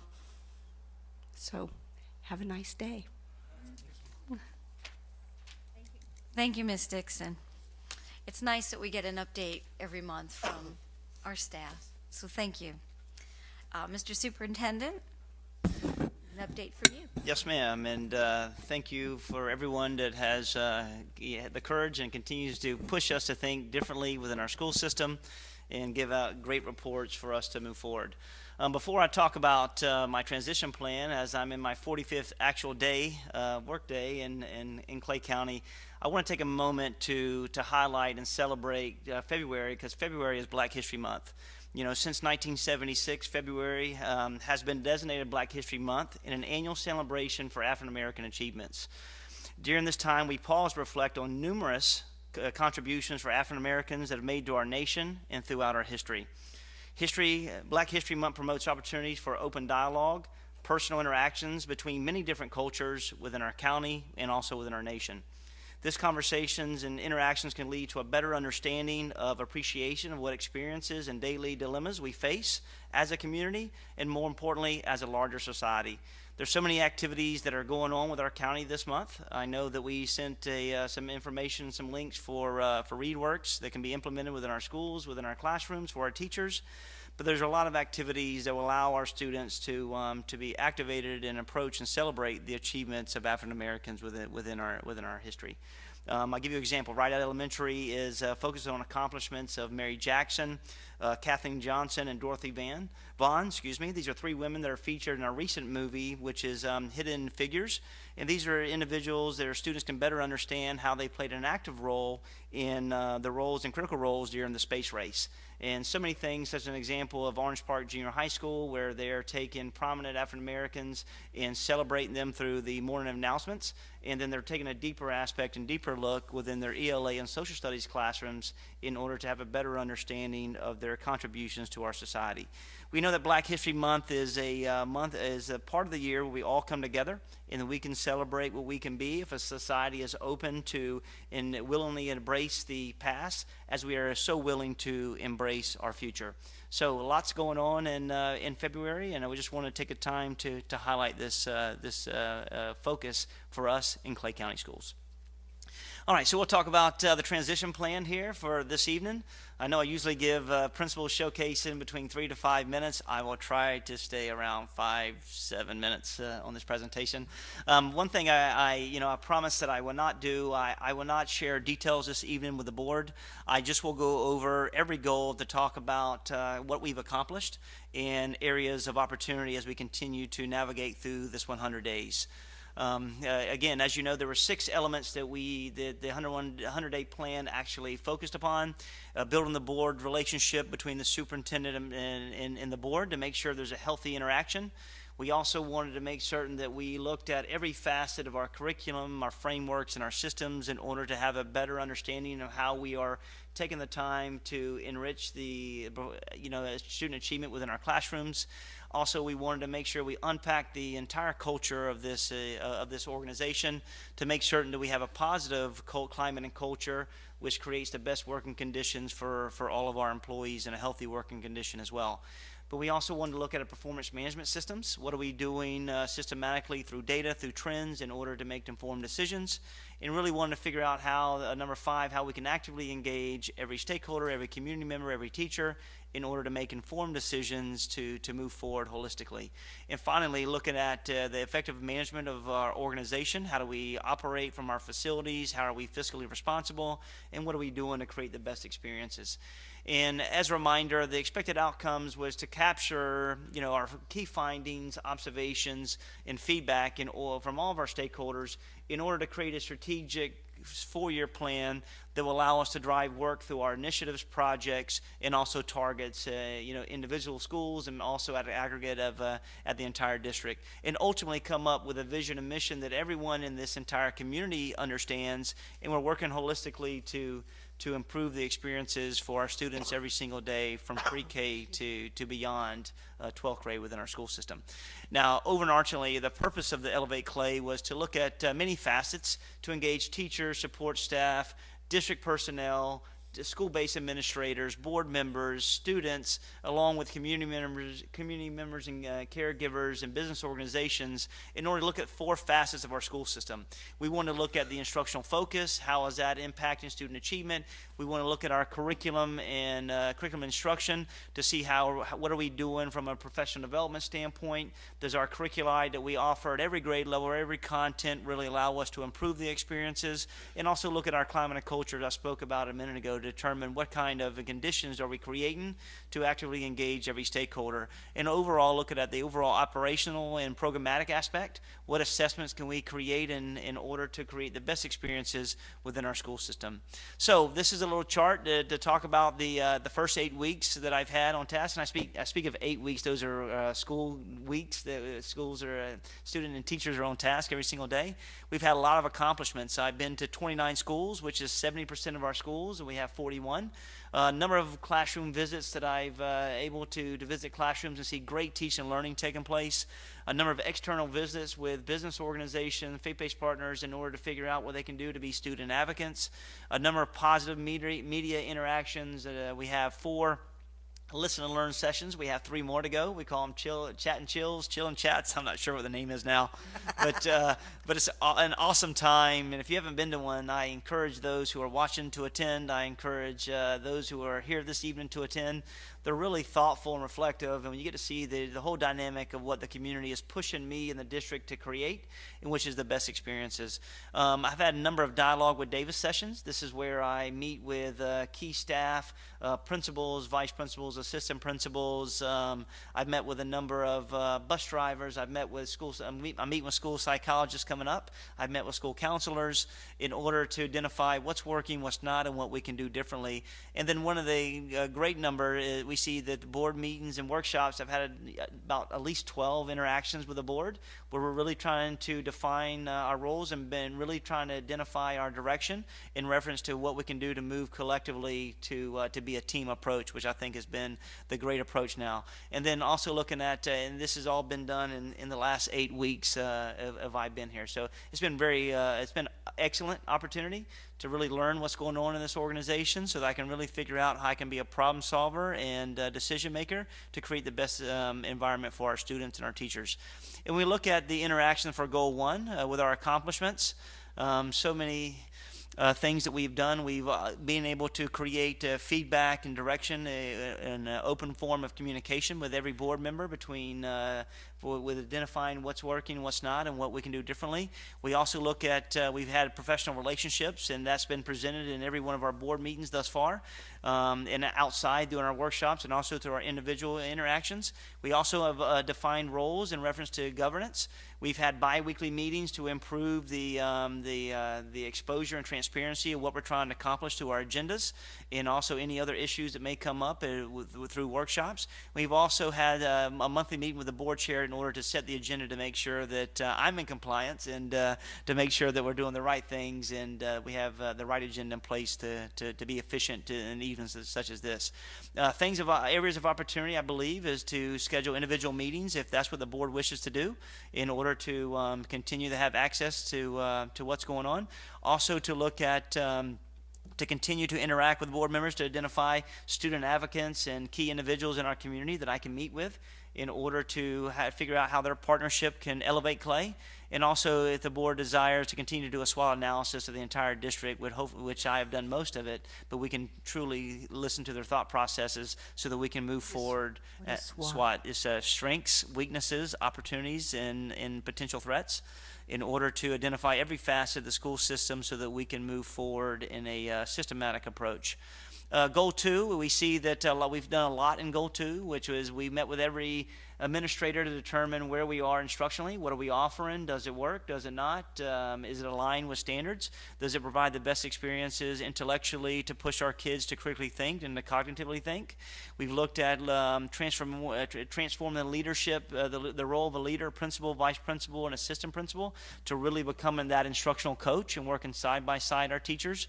And we're working to create a data-informed, data-driven environment. We're using data to drive our decisions and using that to better understand our learners within our school system.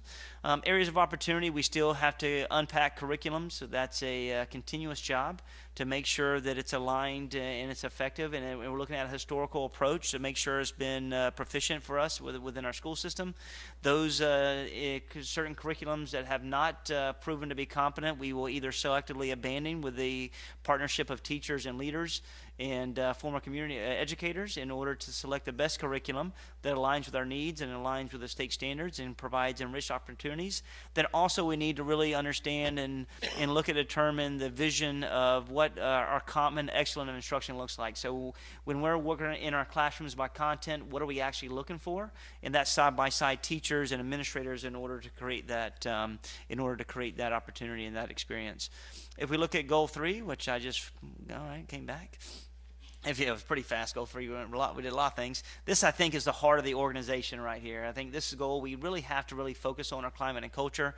And I think that I'm trying to set a professional climate and culture every single day that I'm in Clay County. And I see that that is really starting to permeate throughout this entire school system. We see that we're really starting to really pay attention about how we interact with staff, how we interact with leaders, how the district interaction with school is, how the superintendent interacts with teachers. I think all that's very important as we continue to move forward.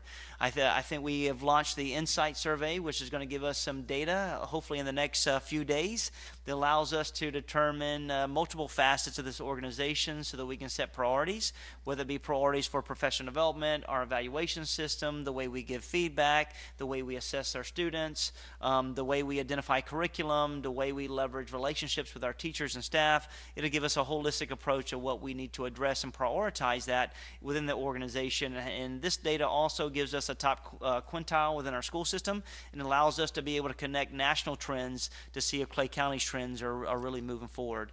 Areas of opportunity, I believe, with climate and culture is to really to continue to track positive and negative stories that are in within media outlets.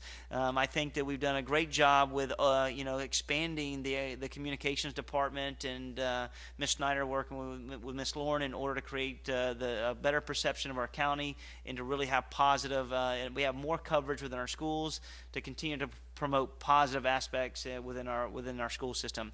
As you know, if you're a Clay County school member, you got an email for the last 2 days, which is the Clay Connect, which really tells us every day what's going on with our school district, what's going on within local areas, what's going on in trends without the state, so that you can really see what we're doing and the celebrations within this organization, which I think are quick wins in moving forward. So really a great opportunities here. There's an opportunity for us to create a constituent response tool, which when the constituents email the superintendent, that we can really have and also board members, that I can have a 48-hour turnaround to board members and a 72-hour turnaround to constituents, so that we're really connecting to our constituents and answering any questions they may have, so that we're actively communicating. And I believe that there's an opportunity for us to have a feedback kiosk at every one of our schools, and so the parents can, whether that's digital or not, so that our parents can continue to have a form of feedback for us to identify what we can do to get better. And that can also be located at the district as well as it relates to our climate and culture. So a lot of things going on right here, and I think that we'll continue to grow and get better. The data management side, this is an area that we'll see a data chart in a minute. This is an area we need to continue to grow. We've met with staff to review the current strategic plan. How are we doing with that strategic plan? Where are we currently located in that plan? What are our successes? What are our wins? And what are our areas of opportunities as well? In this, we've also identified patterns of how to interact with data, and not looking at data in isolation, but collecting data. And I've tried to model this in our board meetings to school districts without the state of Florida, and also not only looking at from year to year, but looking at it from a 3 to 5 year span, so that we can really see trends in our data to figure out if we're really helping students in our school system achieve and enhance and provide the best opportunity for them intellectually and emotionally and socially as well. We see that we've also created a management system where we have leaders going into classrooms and working side by side teachers in order to be instructional coach and problem solve together. And we also, I think one of the greatest things we've done now is we've had an opportunity to create a high school graduation tracker that's at the fingertips of our administrators, who are our school counselors, and that our staff aren't working so hard to go through different sets of data, where it's right at their fingertips. This tells us who's in our cohort, who's in our denominator, our nominator, who is college ready, who's not, who's on track to graduate from a credit standpoint, from a GPA standpoint. And this allows us to be very sophisticated in our approach for tracking students. And also areas of opportunity is we really need to define what the role of the principal supervisor is, a principal, a vice principal, and assistant principal, so we can better define the roles and align everything that we do to our curriculum and our vision for excellence. We look at Goal 5, which talks about our community and public relationships. We've worked to identify as many as I can key individuals within our community. I've met with a number of individuals to continue to identify their continued partnerships. We're looking at in order to close the gap between teachers and schools and individuals who lead those. We are looking at protocols to engage and interact communities, which we are looking to have a school showcase in May to create excitement around our schools, to get the community involved. We're looking at trying to do a state of the schools with the Chamber of Commerce and do it isolated as a school district as well.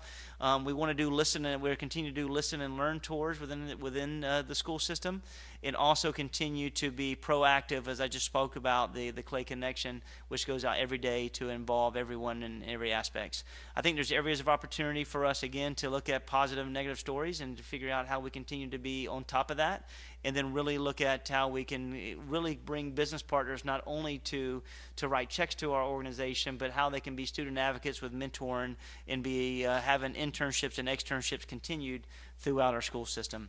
And finally, and I know I'm over my 5 minutes, this is where we look at effective management. Look at a district-wide communication protocol. What are we doing to be energy proficient? What are we doing with our capital outlay funding? And in order to look at facilities and outlook and needs within our school system. Overall, this is my accomplishments, and I say our team's accomplishments that we have done in our first 100-day plan. These are the 6 goals, and these are the number of tasks and the number of tasks completed.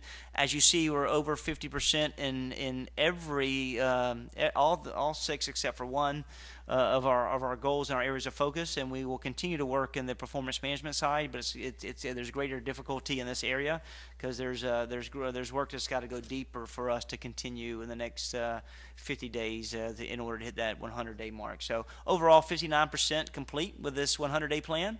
As we complete it, I will give a real extensive and a report to the board and also the entire district of my findings. And this is just an example of what we will be able to review and vet. We'll be able to identify our strengths and also our areas of opportunity in order for us to really identify a roadmap and create a blueprint for us to be successful within our school system. And then next steps for me to continue complete phase 2 and 3 of the 100-day plan.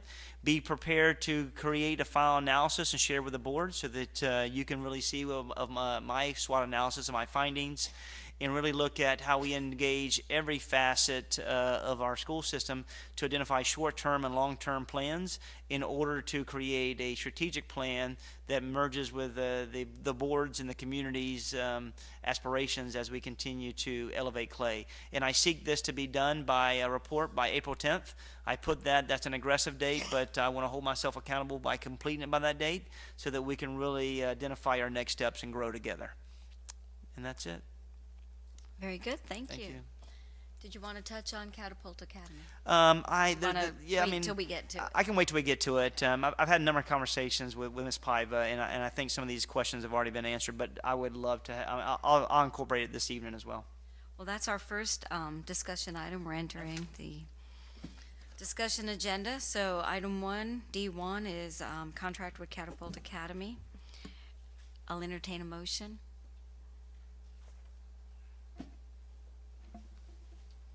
Can I just ask what we're being asked to I think the do? superintendent is asking us to approve a contract with Catapult Academy. Yeah, so I brought this for an area of discussion. I know that we've had some conversation in our board agenda review, and I agree, and I appreciate the willingness for teachers to take on, wanting to take on such a task like this. And I agree that it's something that we could eventually evolve to be able to take on. But I want to be able to separate what Bannerman does and let the community know what Bannerman does and what Catapult does is 2 different things. Bannerman is for us to help students who exhibit undesired behaviors, and for us to provide additional wraparound services for students who are not successful emotionally and potentially could be academically within the traditional setting. So Bannerman provides those services and wraparound services for our kids to be successful and then get on track and then put them back to the general population in traditional setting. What Catapult does, it is a national organization that serves 40 states, 300,000 students. It is an opportunity for us to better service students from 16 years of age to 22 years of age and help students get on track in order to receive a high school diploma. We know that Catapult has, and I provided a presentation within backup and also some data within the backup as well, that it provides a number of avenues, not just the old mentality. I will agree with Ms. Laura in the sense that historically, maybe 5 to 7 years ago, that individuals would get onto a computer program such as Compass and they would fly through classes. This is not the intent. There's so much more sophistication to what Catapult provides and offers. They have smaller classrooms, one-on-one with students. It's a blended learning approach, not only just to sit in front of a computer and navigate your way through courses. We have opportunity for there's opportunity for teachers to be working with kids on a one-to-one basis and to continue to help them be academically sound as they continue to navigate through classes and needs. And what we're looking at here in Clay County has 127 students that are seniors and juniors that are really not on track to graduate. We have 23 seniors that have less than 12 credits, and they're seniors right now with less than 12 credits, and have below a 1.5 GPA. We also have 104 11th graders that have less than 10 credits or less than a 1.5 GPA. To be transparent, it's going to be very difficult for these learners to graduate, which means that they're not going to be on their cohort. So we have to do things differently. As I appreciate teachers willing to take on this task, this is a greater task. We have to do what we do best, which is traditional education. This is going beyond and providing additional wraparound services for kids, not only the 127 kids I just spoke about the 11th and 12th grade years, but we have, and I'll read some data, we have in the last 3 years, 1,075 students did not graduate. In the last 5 years, 2,044 students did not graduate from Clay County. Now, our graduation rate has continued to increase, which is beautiful. It is a commitment to our teachers, a commitment to our families, our students, and our leaders. But what Catapult does is offers an opportunity for students, to answer one of the questions, for students who've already dropped out to come in and really work to get a high school diploma. That's not only helping Clay County schools, that's helping Clay County as an aggregate in a greater community. And they have a 5-star diploma, which every individual that comes in there seeks to get a high school diploma. They seek to get college readiness scores in reading and mathematics. They have an opportunity to apply. They have an expectation to apply for a college scholarship, apply for colleges and take tours, to earn industry certifications, also to look at and complete 25 hours of an internship, externship in order to have a better opportunity to not only get a high school diploma, but make a connection outside of the school, being an extension in order to be ready to go to college, career, or life, in order to be prepared. This is just like AMI that we currently have for males, and also like PACE. It's somewhat the same mentality, but it allows the opportunity to have a broader range of students who have once been touched in Clay County and have fallen through the cracks for some reason for so many years, but also go beyond current students internally in order to be successful. We do also have the opportunity to make this not only an opportunity to be 9th grade to 12th, but we can make it a 7-12 where kids who are 2 or more years behind can have the opportunity to attend Catapult, get on track with their cohort, and come back to us for our FTE. So we do lose FTE for kids who may be sitting for juniors and seniors, but I can tell you these kids will eventually drop out because they're not on track to graduate, and these seniors I'll be honest with you, they'd be very difficult to graduate in the next 4 months. So what we do is Catapult will provide 10% back to the district, and the board will decide how that money is determined and how that money is allocated in order to determine how it aligns with our strategic plan and our goals. So ultimately, they provide wraparound services for our students. They are in a number of counties, 7 counties, which in those 7 counties they've had 3,000 credits that have been earned and 261 diplomas. I will get the number of students that are actually enrolled, so you'll have that. I will tell you from our side of it, transportation is not provided. This is where we will meet individually with students that are internal and talk to the parents and also the students and provide them this opportunity. And please know, this is another opportunity for students to get on track and to do something in the greater good. So without the parent and student's blessing, we will not guide them in this direction. But I can tell you, if we have if I believed that we had the resources in the funding to do this, I would ask us to do it internally. As you know, the contract's only for the remainder of this year and also for the next school year. So it's really a contract that's 16, 17 months. So we will have the availability to learn how Catapult interacts. The one thing Catapult does well, though, they will go out and do an intense marketing plan throughout the entire county. They will market extensively through radio, through media, through TVs, whether it be on buses, and they will create excitement to bring kids back in the community that have not with their cohort and graduated in order to be a part of this opportunity and learning opportunity. So, All right, thank you. ma'am. Any discussion? I don't know if you're ready to make a motion or not, but if you guys want to discuss it first, we can. I go have ahead. questions. One more thing. Yeah. Well, I'll make a motion so that we can have discussion. Discuss, okay. Can I make a motion? Would you mind? I'd like to move that we table this item to the next agenda.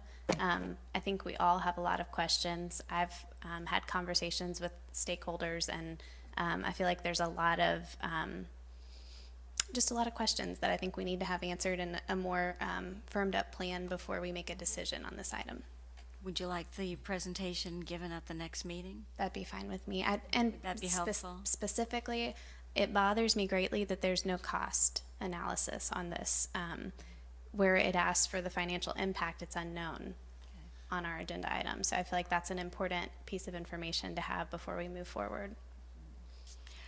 I'd like to second her motion to move it to the next meeting.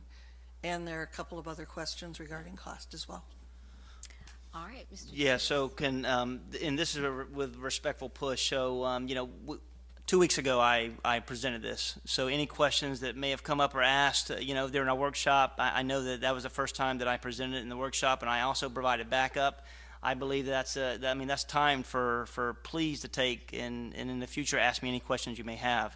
On top of that, every day we wait is a day that a kid's in an environment that they will not be able to move and progress academically. So whatever the board decides to do, I will support. When we talk about the cost analysis, to be transparent, it will not, we talk about whatever FTE it may cost the district. So if it's out of the 127 kids, it would maximum number it would cost a district for FTE would be $50,000. It would cost us an FTE. But are we getting FTE for the students who have dropped out and are now coming back to this program? We will get 10%. So all the FTE that students have already dropped out within the community, we get 10% of those FTEs. We won't get it. That Catapult will get that, but we get 10% back. We've already lost that FTE anyway, so that's already gone. And I think more importantly is we're helping those kids, which, that to me was the one thing that I liked about this. We're capturing kids that we probably would have lost, that may not have graduated, and like AMI and PACE School for Girls, the difference is with PACE, after 15 months, they come back to our district. But with Catapult, because it goes up to age, is it 22? I really like that it goes to 22 because there are kids that we wouldn't have after 18, after their senior year. We don't get FTE. We don't, as a school district, we don't have the ability to continue educating them. They go on, so unless it's a special, an ESE student with an IEP.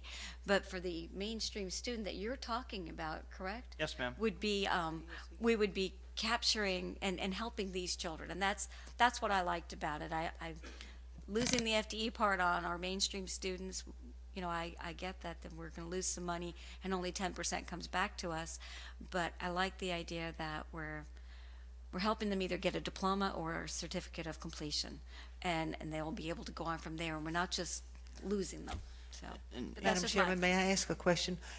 What are the differences and the likes and the likenesses between AMI and this? That's Because actually I missed the workshop that morning. I think that was when I was at Mayo with my daughter having surgery, so I missed that Yes, ma'am. workshop. But I'm just sitting here wondering what's the difference between AMI and this? Yeah, so through the chair, it's a great question because very different mentalities and different programs. AMI is for students who have experienced behavior problems, issues, and been through the juvenile justice system as well, and drugs. And this is an opportunity for AMI. I think currently right now they have 33 students that they are servicing, and this is and wouldn't be in competitive with Catapult wouldn't be compete with AMI. We continue to support it, but it's just an avenue core of kids. And we talk about PACE. PACE is for females. Right. These are for females that may have been experiencing issues as well.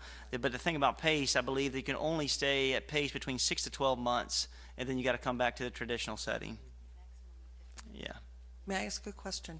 Where's Catapult going to be located? So it's a number of things. This is Catapult there's two options. We can, as a board and as a school system, elect to identify locations for Catapult. We found, I do have a number of classrooms at the Orange Park right wing, excuse me, because I don't know the name. We call that West Campus. Okay, at the West Campus. So that's where that's kind of located. We have classrooms there, two or three classrooms available. The other side of it, Catapult, they're on their own with selecting and identifying the location, within the community. So this is, we would be helping them out and helping our kids out by identifying some classrooms, but they have sole reign of identifying locations for creating this opportunities. It's at no cost to the district. If we provided classrooms, would we collect rent on them? I don't know You the don't answer to ask. that question. If the board is telling me to, I could ask. I could always ask. Through the chair, Mr. Davis, something was said, and this is what I want to be assured of. Is this just something that they go in and they sit at a computer and they just rush through and complete things, or are there teachers? Does Catapult have the teachers in there with them teaching the kids? I don't want something that they just go in and sit in a computer, because I was talking to a student a couple weeks ago in a different county, and they said, oh yeah, I went in and in 2 days time I did a semester's work, and and that makes the hair on my neck stand up. I get it. It's a legitimate concern. This is it's high level. It's blended learning, individualized, personalized learning. So the bulk of the time will be spent interacting with the curriculum that is set forth by Catapult.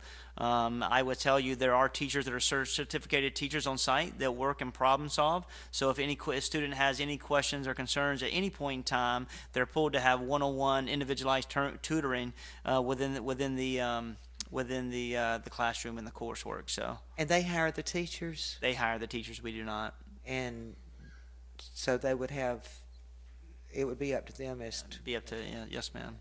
And the discussion was that we would potentially offer this to 7th through 12th grade and then up to 22 years old. So as a mom, as a parent, Sure. I'd be concerned about my 14-year-old sitting in a classroom with a 22-year-old. Yeah, so, sorry, through the chair, a student who's 14 years old in the 7th grade is on track. So we're talking about a kid who's in the 7th grade on paper but is 18 or 17, 16, 17, 18 years old. That's 2 or more years behind. So we're talking about 16 to 22 regardless. Correct, yeah. So when I say dropouts. Good point. So when I say from 7th, because I had $2, I agree. We're saying from 7th to 12th, it's a point where kids are just 2 or more years behind and won't be, and that's just an option we can do. We can do 9 to 12 if we decide that's what we want to do. I would tell you, I would not bring something to the table that I thought was inadequate, that I thought that we could do internally. I would say that I've had multiple conversations with with principals, leaders, district staff, and talked about and all agree that we have to have something, an avenue for our kids. I believe that this is a strong avenue, but I will leave it to the board to make that determination. Can I ask one more question? Sure. How do we get the FTE for 18 to 22-year-old? How do we? Yeah. Get, Well, actually, how does it has to Catapult be- get the FTE they- for 19 through 22? Yeah, it's we don't get it. Yeah, so we only get FTE, I believe, up to kids who are 21, potentially 22, if they're special needs. Right. Anything outside of that, I'll have to find out how they actually, get and access that. And that would be FTE. the question regarding Yeah. financial. Sure. If this becomes But, a popular yeah. program for people Sure. to come back. Oh, I agree. It could lend would be for us awesome. to come to it. Now, it's going to take money to market and to create, so we have to learn the ins and the outs of it. So trust me, if I thought we could duplicate this internally, then I would. But we have to focus on what we do great, and that's traditional education. I'm assuming you've talked to Dr. Gutko that we can afford this at this point? And if we lose the FTE for these particular Yeah, children, it it's won't. 50 Well, I mean. 50, but, what if it is 127? Yeah. I would say. That would be awesome. Right. That they would be willing to pursue this program. But that's going to be a chunk of change. So I would say that through the chair is that right now we have about 1 week left getting to that FTE window. It's going to be very hard for Catapult to come in and generate any funding, to be honest with you. So they would be taking a risk of having to absorb all of the costs from now until the end of the year. And then next year, we would be talking about how we could serve the 104 juniors if they don't expedite their learning between now and the summer. Those 104 students really would be determination if they would go and create this opportunity with Catapult. So, and that is equivalent to a lot of money. I do agree. But until we're able to offer strategic opportunities for our students, I believe that this is the best decision moving forward. Can I ask a few questions? Sure. So my first question is, those 127 students, do you know geographically where they are in our district? Yeah, I've unpacked it with staff of every school, every learner, every grade level. Actually, I don't have it in front of me this evening, but I can get it to you and show it to you where they are, and be able to give it to you by actually individual schools. I just think that would be valuable for where they put their location, especially if there's not transportation provided. That's fair. We're not going to reach those kids. Fair. I have been passionate about helping kids since Sure. I started in this role. That hasn't changed. So I am not unsupportive of this program. I just had some questions. So then kids with, you said ESE kids are not eligible. So does that mean all ESE kids or or did you not say that? I'm sorry. No, ESC kids would not be eligible, but depend on services. Okay. So if they had if they had extensive services, I don't believe that would be the best environment for that learner. So we would not. This is really traditional kids and traditional learning paths. Okay. Because we have the affordability for students to go up to 22 internally, and we can accommodate that. This is an environment that I probably would not say it's the best environment for students. I guess the kids I'm asking about are the ones with that in the old days would have been considered with learning disabilities. Maybe those kids that have a 504 with attention deficit disorder. That this kind of environment could definitely meet their needs much better. I think that those kids do tend to be higher for dropout because they get frustrated, they just give up. So while I agree that Compass Credit Recovery in the sense of if you have a kid who's very successful in school and they just don't want to try, that's really frustrating. But for the kid who struggles in in a traditional classroom setting, I could see this being very beneficial for that. So I was wondering about those kinds of kids. Could we, and if none of these 127 kids are those kids, then I guess it's a moot point, but it just seems to me that this could be an opportunity there. I did have the same question about the funding, how they're getting funding for those mainstream kids that are not 18. Yeah, that are over 18, or I guess 19, because I guess you could be 18. Right. Graduate. Yeah. But I don't have the same concerns. I actually went on their website. I called their main office and asked some questions. I think it's a Good homework. I just think it's they're financially very solvent. They seem like they just want to help kids. And I hear the concerns about the FTE, and I know that that is a concern within our district. I don't see, when I was asking them questions, I don't see that we couldn't also do, I don't think that these kids that need this, I do think if we had a VOTEC program like Ms. Kaplan described, that would pull some of them away, but not all of them, because I think there could be a blended environment. I think, as you know, every time I talk to you, I pound the VOTEC program. I think that that's an avenue in our district that we haven't provided a lot of different opportunities, avenues for our kids, traditional work study kind of programs, and some of the counties around us have those. I know that there's kids from Putnam County that ride a bus to St. Johns County to do their VOTEC. So I think that there's opportunities to share within other districts. Obviously, they probably share FTE, but then that there's some opportunities. But for me, it's all about kids.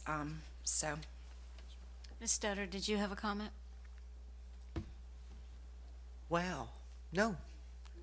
I'll go along with whatever y'all want to do. Well, let me ask before we make a decision on postponing this to next month, because I kind of feel like, if we're going to do this, let's capture these kids now that we've just started the second semester when we came back after Christmas, and not put it off too much, because if we put it off till March, then this program's not going to be implemented until much later. So, Mr. Superintendent, give us a timeline on all of this. So if we get to, there's a number of things got to happen. So if the board approves this, then we will work rigorously, and I answer some more questions that you may have that I can probably answer right now. They would go underneath our umbrella. Ultimately, they would, underneath our umbrella, we would have to get an MSID number, which is a school number. They would take a school number upon, and overall, it would impact our graduation rate as aggregate, as a district, but it doesn't impact the school graduates. So it's not to, when I say that, it's not to game any type of system.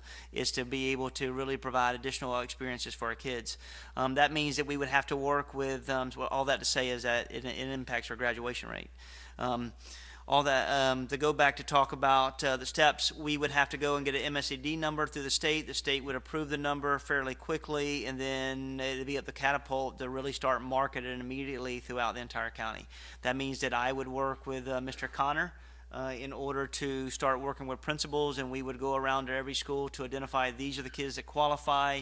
You need to start having conversations and be transparent and having crucial conversations about these learners really not being on track to graduate. I think we owe that to kids. I think we owe that to parents. If my daughter was in that situation, I'd hope someone would sit us down and have the conversation, say, Addison, this is an avenue that you may have, and maybe the best avenue that you have in order to be successful. So if you decide that you want to push it back to March, I have no problems getting the area lead, or maybe a district lead, a national lead, to come in and really come in to do a presentation to answer any question that you may have. As far as my side, I've interacted with Catapult in my former life, and it's been very highly successful with helping turn around kids in life. I say that because you may have seen there's two gentlemen that always walk with me during the first 18 months that I was on board. Those are my two nephews, and one of them young men is he's 19 years of age. He tried the traditional school setting, it didn't work. Catapult saved his life, and he had an opportunity to grow up as a young man. He had an opportunity to interact, so it's personal for me. He was going down the wrong path, and it had an opportunity for him to really create a light in a tunnel, and he's going to be a sea merchantman in Tampa. So other than that, he would have still been 18 years old in the 8th grade, and he provided a year and a half experience of one-on-one learning and teaching, and became to be very successful and respectful young man. So I say that it's your call. My job is to bring different strategies to you, to push you intellectually, to push you to think differently in this organization, and this is just one of those strategies. My question was the timeline. So if we were to approve it tonight, would these kids be transitioning into it in the next month, 2 months, the start of the next year? How quickly could we help these students? It will. If you approve this tonight, the groundwork starts tomorrow. So staff is ready. So you said they fall under our umbrella. Do they get a school grade like FLICA? Good question. I mean, because FLICA has negatively affected our district. Absolutely, no, ma'am. They will get a school improvement grade. So they will not be conducted from an A, B, C, D, or F. So it'll be just a school improvement. I don't know. I'm in favor of this. I think We probably should vote on their motion. We're going to help these kids, and that to me is the most important thing. Well, this is one of those situations that, if you allow me to talk, I'm torn. I hear what my fellow board members are saying, and I called the superintendent today to ask him a few questions about this because I'm not familiar with it. Honestly, I wish I'd had time to go up to Duval and walk in and see what they do up there with Catapult. I would like to walk around, but it sounds like you're on a short time frame here, and in this instance, it doesn't look like it's going to go anywhere tonight unless somebody changes their minds. But I'm going to say what I've told you before. I want to give you the tools to be successful and have a certain amount of trust built up here, and then I'm going to hold you accountable. and it's the public's going to hold you accountable. When I talked to you today on the telephone, you seem to be really sold on this.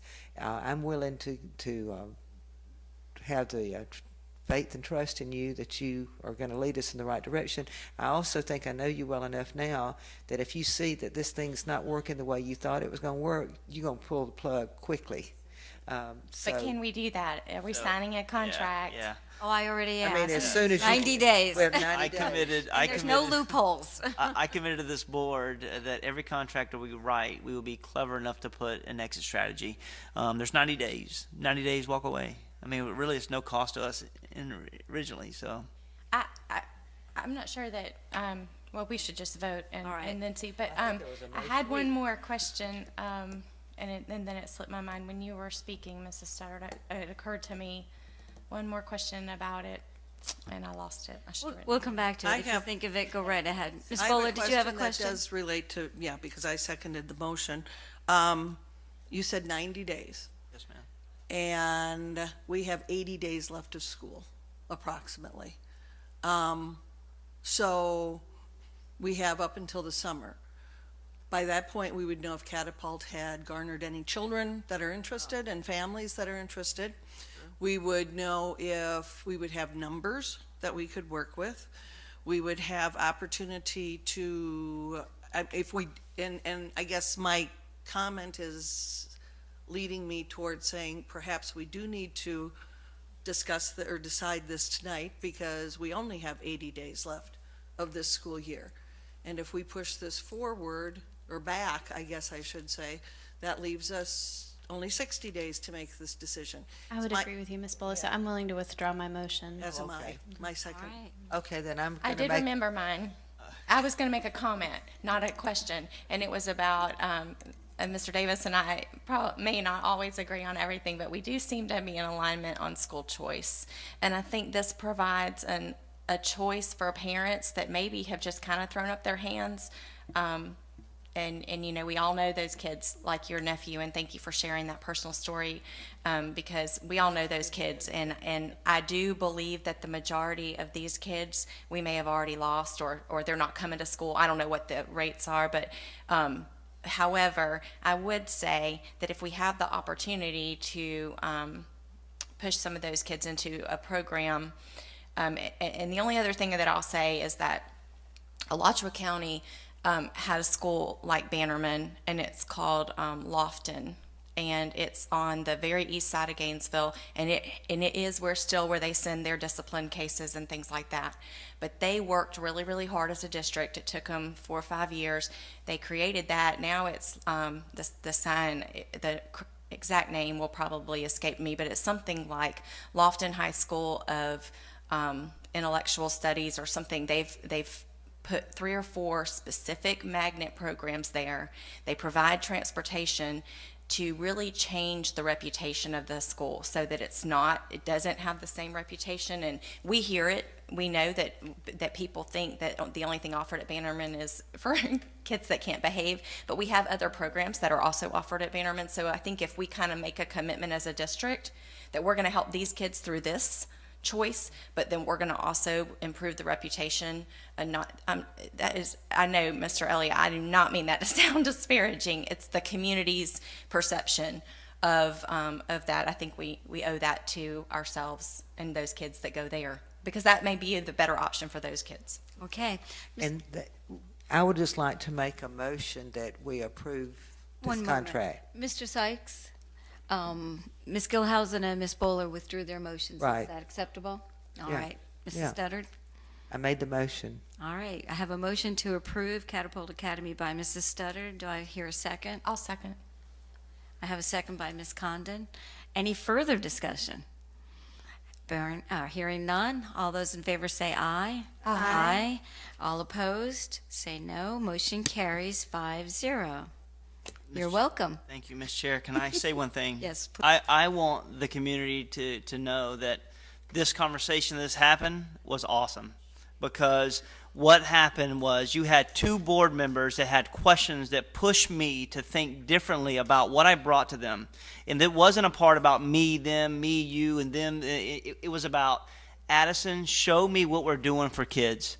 And this is the board that you have to create in order to be successful. I thank Ms. Gilhausen, I thank Ms. Bola for pushing me tonight, and I thank each of you for allowing this to happen, because I think this is about kids. But I want the community to know this is what it takes in order to move an organization forward. And I'm thankful for the respectful push, and I appreciate the conversation. Thank you. You're welcome. Hey. And to what Ms. Studdard said, we know that if you are not happy with this and it's not successful, you certainly will pull the plug on it, and we know that. Yes, ma'am, I will. And I would say Ms. Studdard's on me every time. We will hold me accountable. I appreciate it. will. But Ms. Bola, the thought of bringing it up, I didn't even think about that strategy. So that was very clever. I should have used that in the beginning. A point of clarification, can real quick. learn from each The other. 90-day exit strategy with this contract, that's 90 days, and we can get out of the contract without penalty. Yes, ma'am, without penalty. I promise that. It's in there. That was my first question. I promise. Ms. It's a good Gilhausen, question. You haven't voted yet. You haven't voted yet. That's okay. I've got to say this. This is nice. We can talk about things, work through it. This is the way it's supposed to be. I like this. All right, our next item is Human Resources Special Action A. Do I have a motion? I'll move approval. I'll second. I'm sorry, who seconded? I did. I made the motion. Thank you. I have a motion by Ms. Condon, a second by Ms. Gilhausen. Any discussion? All those in favor say aye. Aye. All opposed say no. Motion carries 5-0. D4 is Human Resources Special Action B. I'll entertain a motion. Move approval. Oh, you're right. Even I didn't vote. Sorry. Whoops.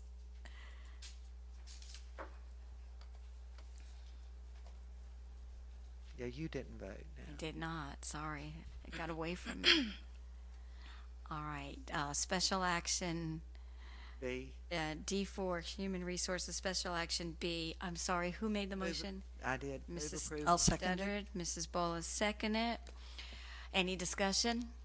All those in favor say aye. Aye. All opposed say no. Motion carries 5-0.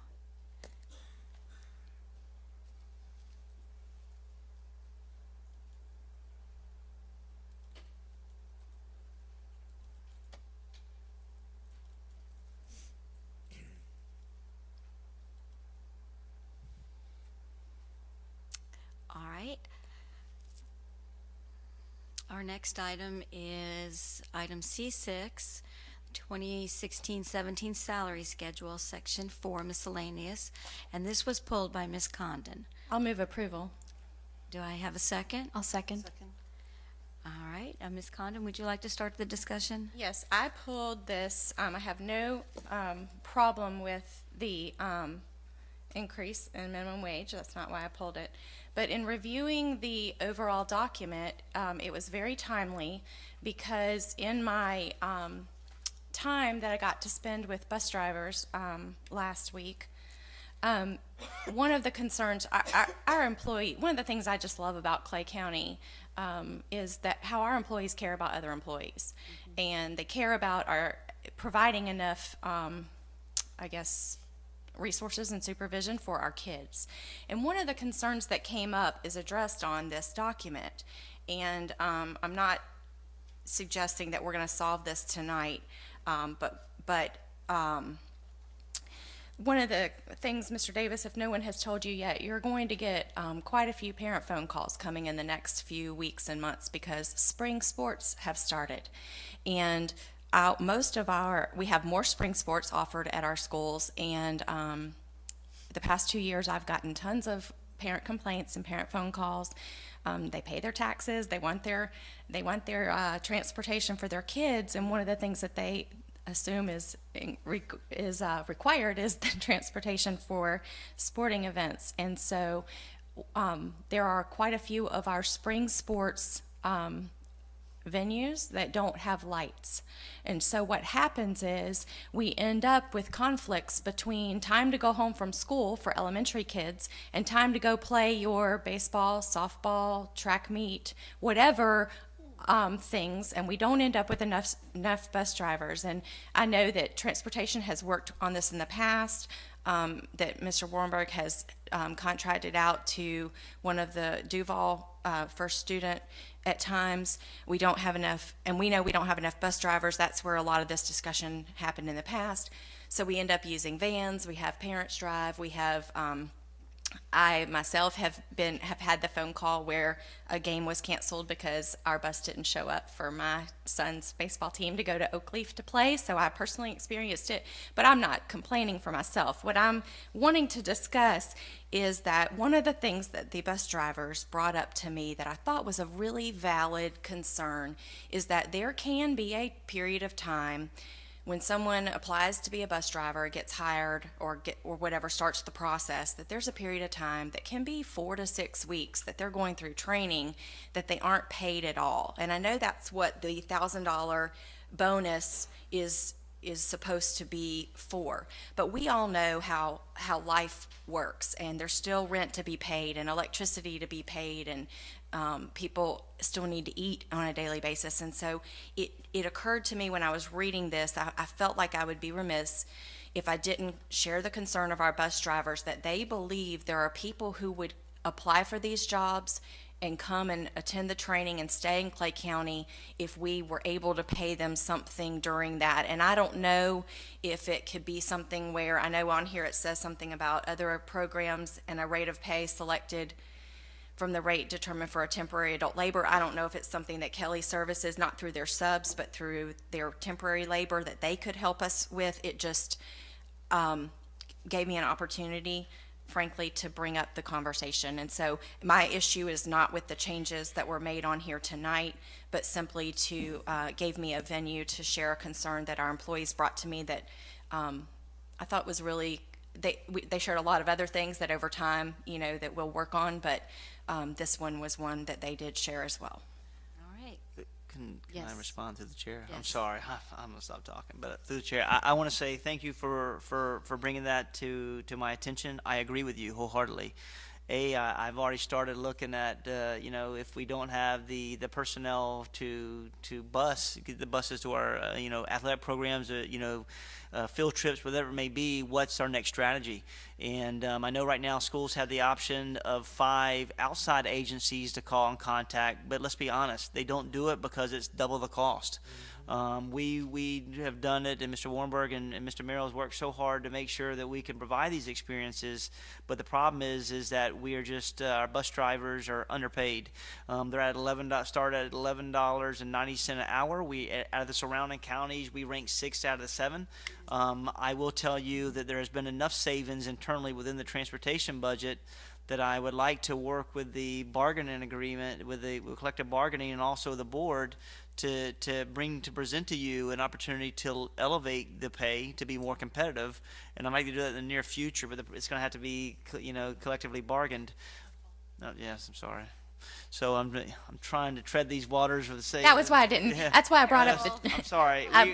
All this to say, we're in a crisis. I brought up the training because Yeah. my understanding is from the last time we had this conversation that Ms. Butler told us, and we confirmed it later, and I did confirm it with Mr. Broski this afternoon before I said anything, that the trainees are not, until they're actually hired on, they are not part of the bargaining unit. And so this is a situation where our bus drivers brought it to us. They are not their coworkers yet because they're learning, but they felt like this is an opportunity. So I just wanted to communicate it.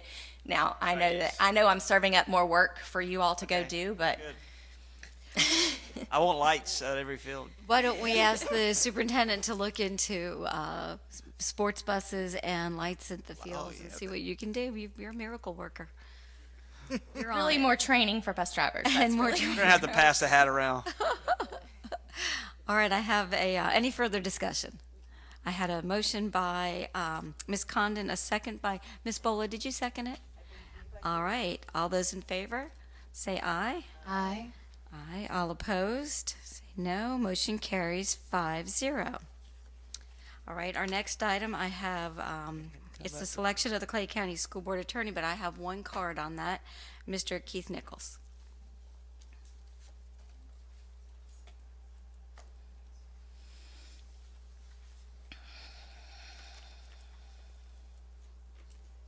My name is Keith Nichols, and again, my address is on record. And I just want to go on record, ma'am. I've talked to a couple of the school board members about this concern of mine before, and I just want to make it so that everybody knows what I'm thinking here. I understand the elephant in the room with Mr. Bickner, and I know there's several people that like him. I personally wouldn't mind that he came back as our school board attorney, and I don't know how the vote's going to go on that. But one of the things that I brought up to a couple of the school board members is that I think if he came back, we don't want him coming back at the top of the salary schedule. And the reason why I say that is because, yes, he's probably, one of the most qualified individuals, but he got that qualification and all that expertise working for Clay County. So we've already paid for his experience once, and I would think that, we should have him back down at a lower level and have to work back up to show the loyalty again. And that's my only concern. I have no problem with who you choose. I'm sure you're going to do the best, best for us, but that was just one of my concerns. Thank you. Thank you, Mr. Nichols. Okay, so the next item, I'm not quite sure how we'll go about doing the motion and then discuss. So I'm just going to discuss if that's okay. And Mr. Broski has given each of us a list, and it looks like Mr. Poole is who we would want to offer a contract to. So I will entertain a motion if somebody wants to. And the motion should say, I asked Mr. Sykes before the meeting, motion to engage in negotiations with Mr. Poole, and we would direct the superintendent to negotiate that. And his recommendation, and Mr. Broski also, was that we might want to set a special meeting to actually work out the contract as far as the term of it and the salary. Now, we know we gave a salary range, but I think because we gave a range, we have to give the superintendent the authority to be somewhat flexible. And in addition to that, Well, if you want, I'll go ahead and make that motion, and then we can discuss. all right, So I'll move that we authorize Mr. Broski, correctly? Oh, Mr. Davis. Okay. to negotiate a To contract. negotiate a contract with Mr. Poole. I'll second that motion. All right, thank you. I have a ma'am. motion by Ms. Gilhousen and a second by Ms. Bola. What I would recommend, if I may, you made the motion to authorize the superintendent, let him engage in the negotiations with him. Potentially, when we have the parameters, you can do a workshop. I mean, depending on where you are with it. You can either do a workshop if you have concerns, or you can just go ahead and set a special meeting to adopt them, however you want to do it. And you can do it in that manner. And as I've told Ms. Karakis, I'm on contract until the end of the month. I mean, I prefer to be done in the month. I've enjoyed working for you. It's been great. I'm ready to go on. But if you don't have one, I'll stay into March. But my preference is to be done by the end of February. So whatever I can do for you, let me know. But I would recommend that you simply have the superintendent do the negotiations for the amount of the money. I would recommend a 2-year contract. I would recommend that you have a period of probation to review and make a determination, bring back to the board. And those are all items that the superintendent can negotiate into it, and then you guys can vote on it. Excuse me, you ladies can vote on it and do up or down, or ask for any modifications appropriately from there. So are you saying we need or a special meeting to decide those things? What I would tell you is that you authorize the superintendent to engage in the contract, and once he's got the contract completed, he can, after the negotiation process. It shouldn't take too long, but it's possible. You've got to go back and forth. I recommend that you have Eric Hulshauser draft the contract. He's a labor law attorney. He's the super guy to do it. And then there's possibility that the attorney, whoever you've selected, may have some matters that he wants to negotiate through the contract. Once it gets done, then the superintendent can say, let's set a special meeting, and at the special meeting, you guys can then vote on it. The other thing is that whatever you choose, let me know. I'll be happy to help in any transitions and whatever briefing the new attorney needs. Thank you. It occurred to me today that I wasn't sure how we would handle this tonight. So I asked Ms. Bush to print up the copies of contracts from Mr. Bickner and Mr. Sykes. Not that we need to wordsmith, because we don't. We're setting that. But I thought you might each want to see what the contracts had looked like. So she printed copies for everyone, just so we'd know what to expect when it does come to us. And I guess the other thing we'll want is we'll want to set not only the term of it and an idea of the range, but somebody had mentioned at the interviews, did we want to do a 90-day review and then a 6-month review? And we might want to ask the superintendent to put that in also. So if we do a workshop, I guess, I'm not really sure how, all of that really will pan out. But I think whenever we get to that point where we have this special meeting that, we can iron that kind of stuff Okay. out. I don't think we need to get into the weeds right now. And I don't either.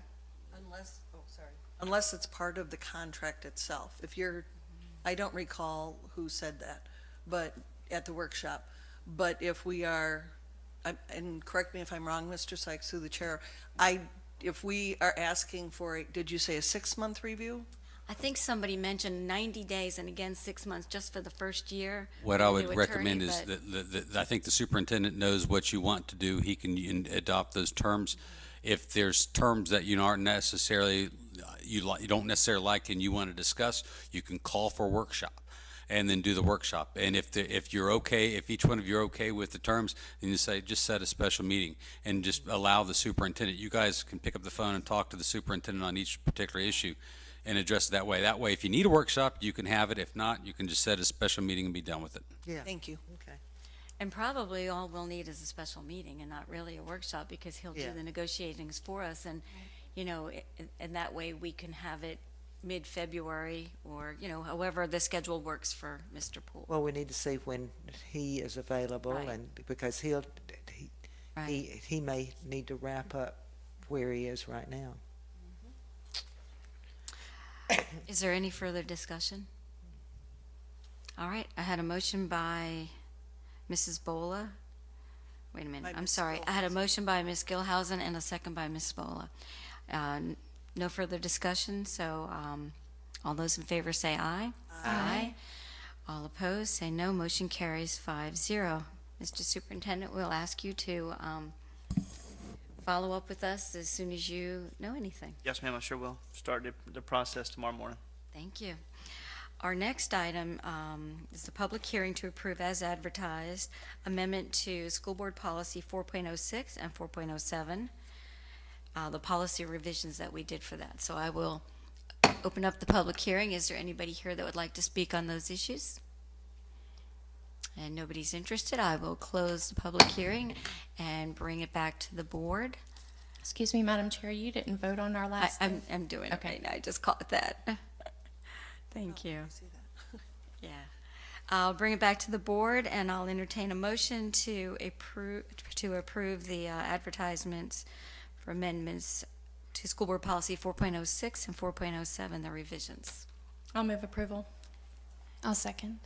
I have a motion by Ms. Condon and a second by Ms. Gilhousen. Any discussion? All those in favor say aye. Aye. Aye. All opposed say no. Motion carries 5-0.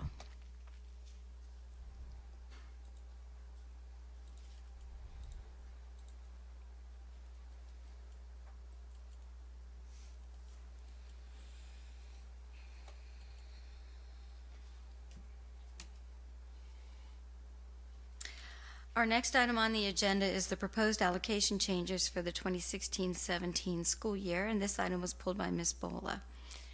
I'll entertain a motion. So moved. I move to approve it. I'll second. All right, I have a motion by Ms. Bola and a second by Ms. Studdard. Discussion? Ms. Bola, would you like to begin? Yes, I had asked some questions at the workshop. I don't know if you were able to have any information from that. I am very much in favor of getting these two aides to Argyle Elementary. There's no doubt in my mind that it is desperately needed. They are both desperately needed. I guess I'm voicing frustration from a teacher perspective again. You have all heard this previously, and I apologize. We have an inclusion class that's got 26 students, 10 of which are ESE students. We have an aide who is there 5 days a week, and all of our fifth grade classes are over the 22 mark, and all of our third grade classes were over the 18 mark. A couple of concerns. Number one, timing. Once again, we have 80 days left of school. I think the 100th day of school was yesterday or the day before, if I'm not mistaken, so that's why I keep saying 80 days of school. Unfortunately, we probably could have done this earlier, but we were going through an election, and we had to change in management. And my concern or my request is that in the future, I believe the legislature has determined that we can look at grades 4 through 6 and say, well, the average number of students in each of these classes is 22, or the average number of students in kindergarten through 3rd grade is now 18. And what happens is if we have a lower class, let's say the kindergarten classes are lower and that 3rd grade class is higher and higher and higher, we're not able to get the additional teachers to meet the needs of those students. And my concern, or the reason to pull this, was to say, in the future, can we please be cognizant of the fact that we have classes that are more than the 22 and they're climbing each year, or each day, each month, as students transition from school to school. And I just want, for want of a better word, I wanted awareness. I wanted people to be aware that there are some concerns out there, that we're meeting the needs of the state legislature. However, are we meeting the needs of our children? And that's the concern that I wanted to bring forth. But I am very much in favor of this. Right, any further discussion? All right, I had a motion by Ms. Spola, a second by Ms. Gilhausen. All those in favor say aye. Aye. All opposed? Motion carries 5-0. All right, next item is D7, the supplemental spot survey to the current educational plan survey and authorize construction of elementary school Y in the Oakleaf area. I'll entertain a motion. I'll move approval. I'll second. All right, I have a motion by Ms. Condon, a second by Ms. Bola. Let's have some discussion. You need to vote. I will. Sorry.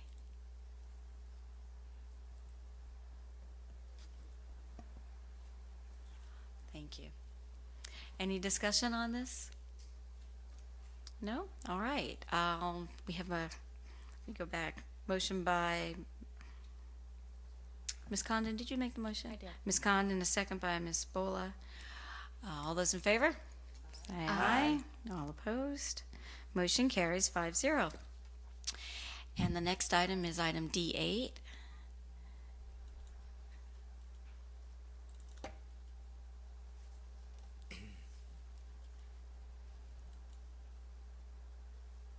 Did it pop up to vote for you? Okay. It's taking its time. Go. See, it wasn't just me that time.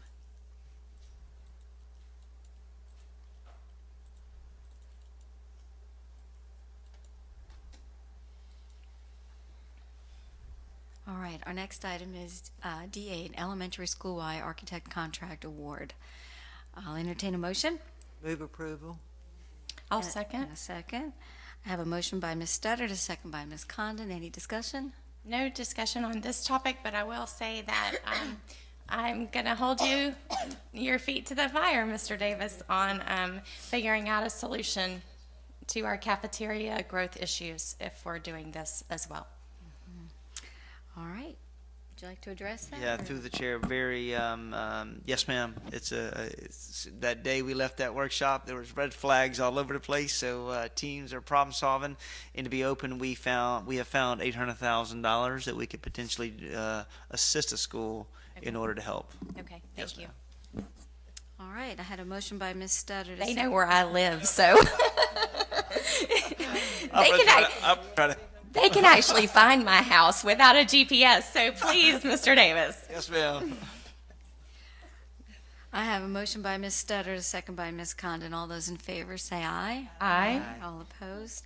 Motion carries 5-0.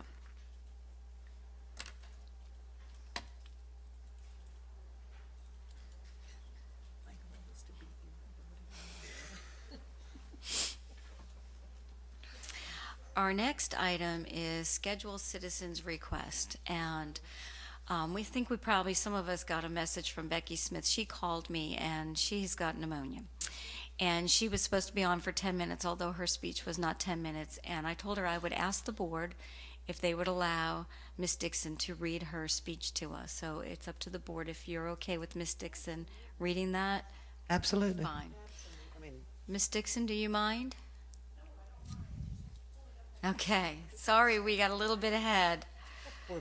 Poor Carol, I don't think you pneumonia. Goodness. Mrs. Stutter did. And once again, Oh, Becky, if you're listening. Okay, I've got a vote. Just Get well.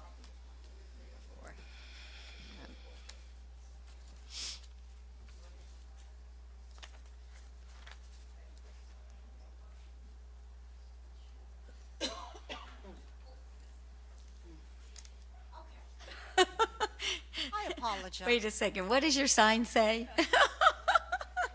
She had a shirt she was going to wear tonight. What does it say? I can't. Need that sign? Okay. What All right.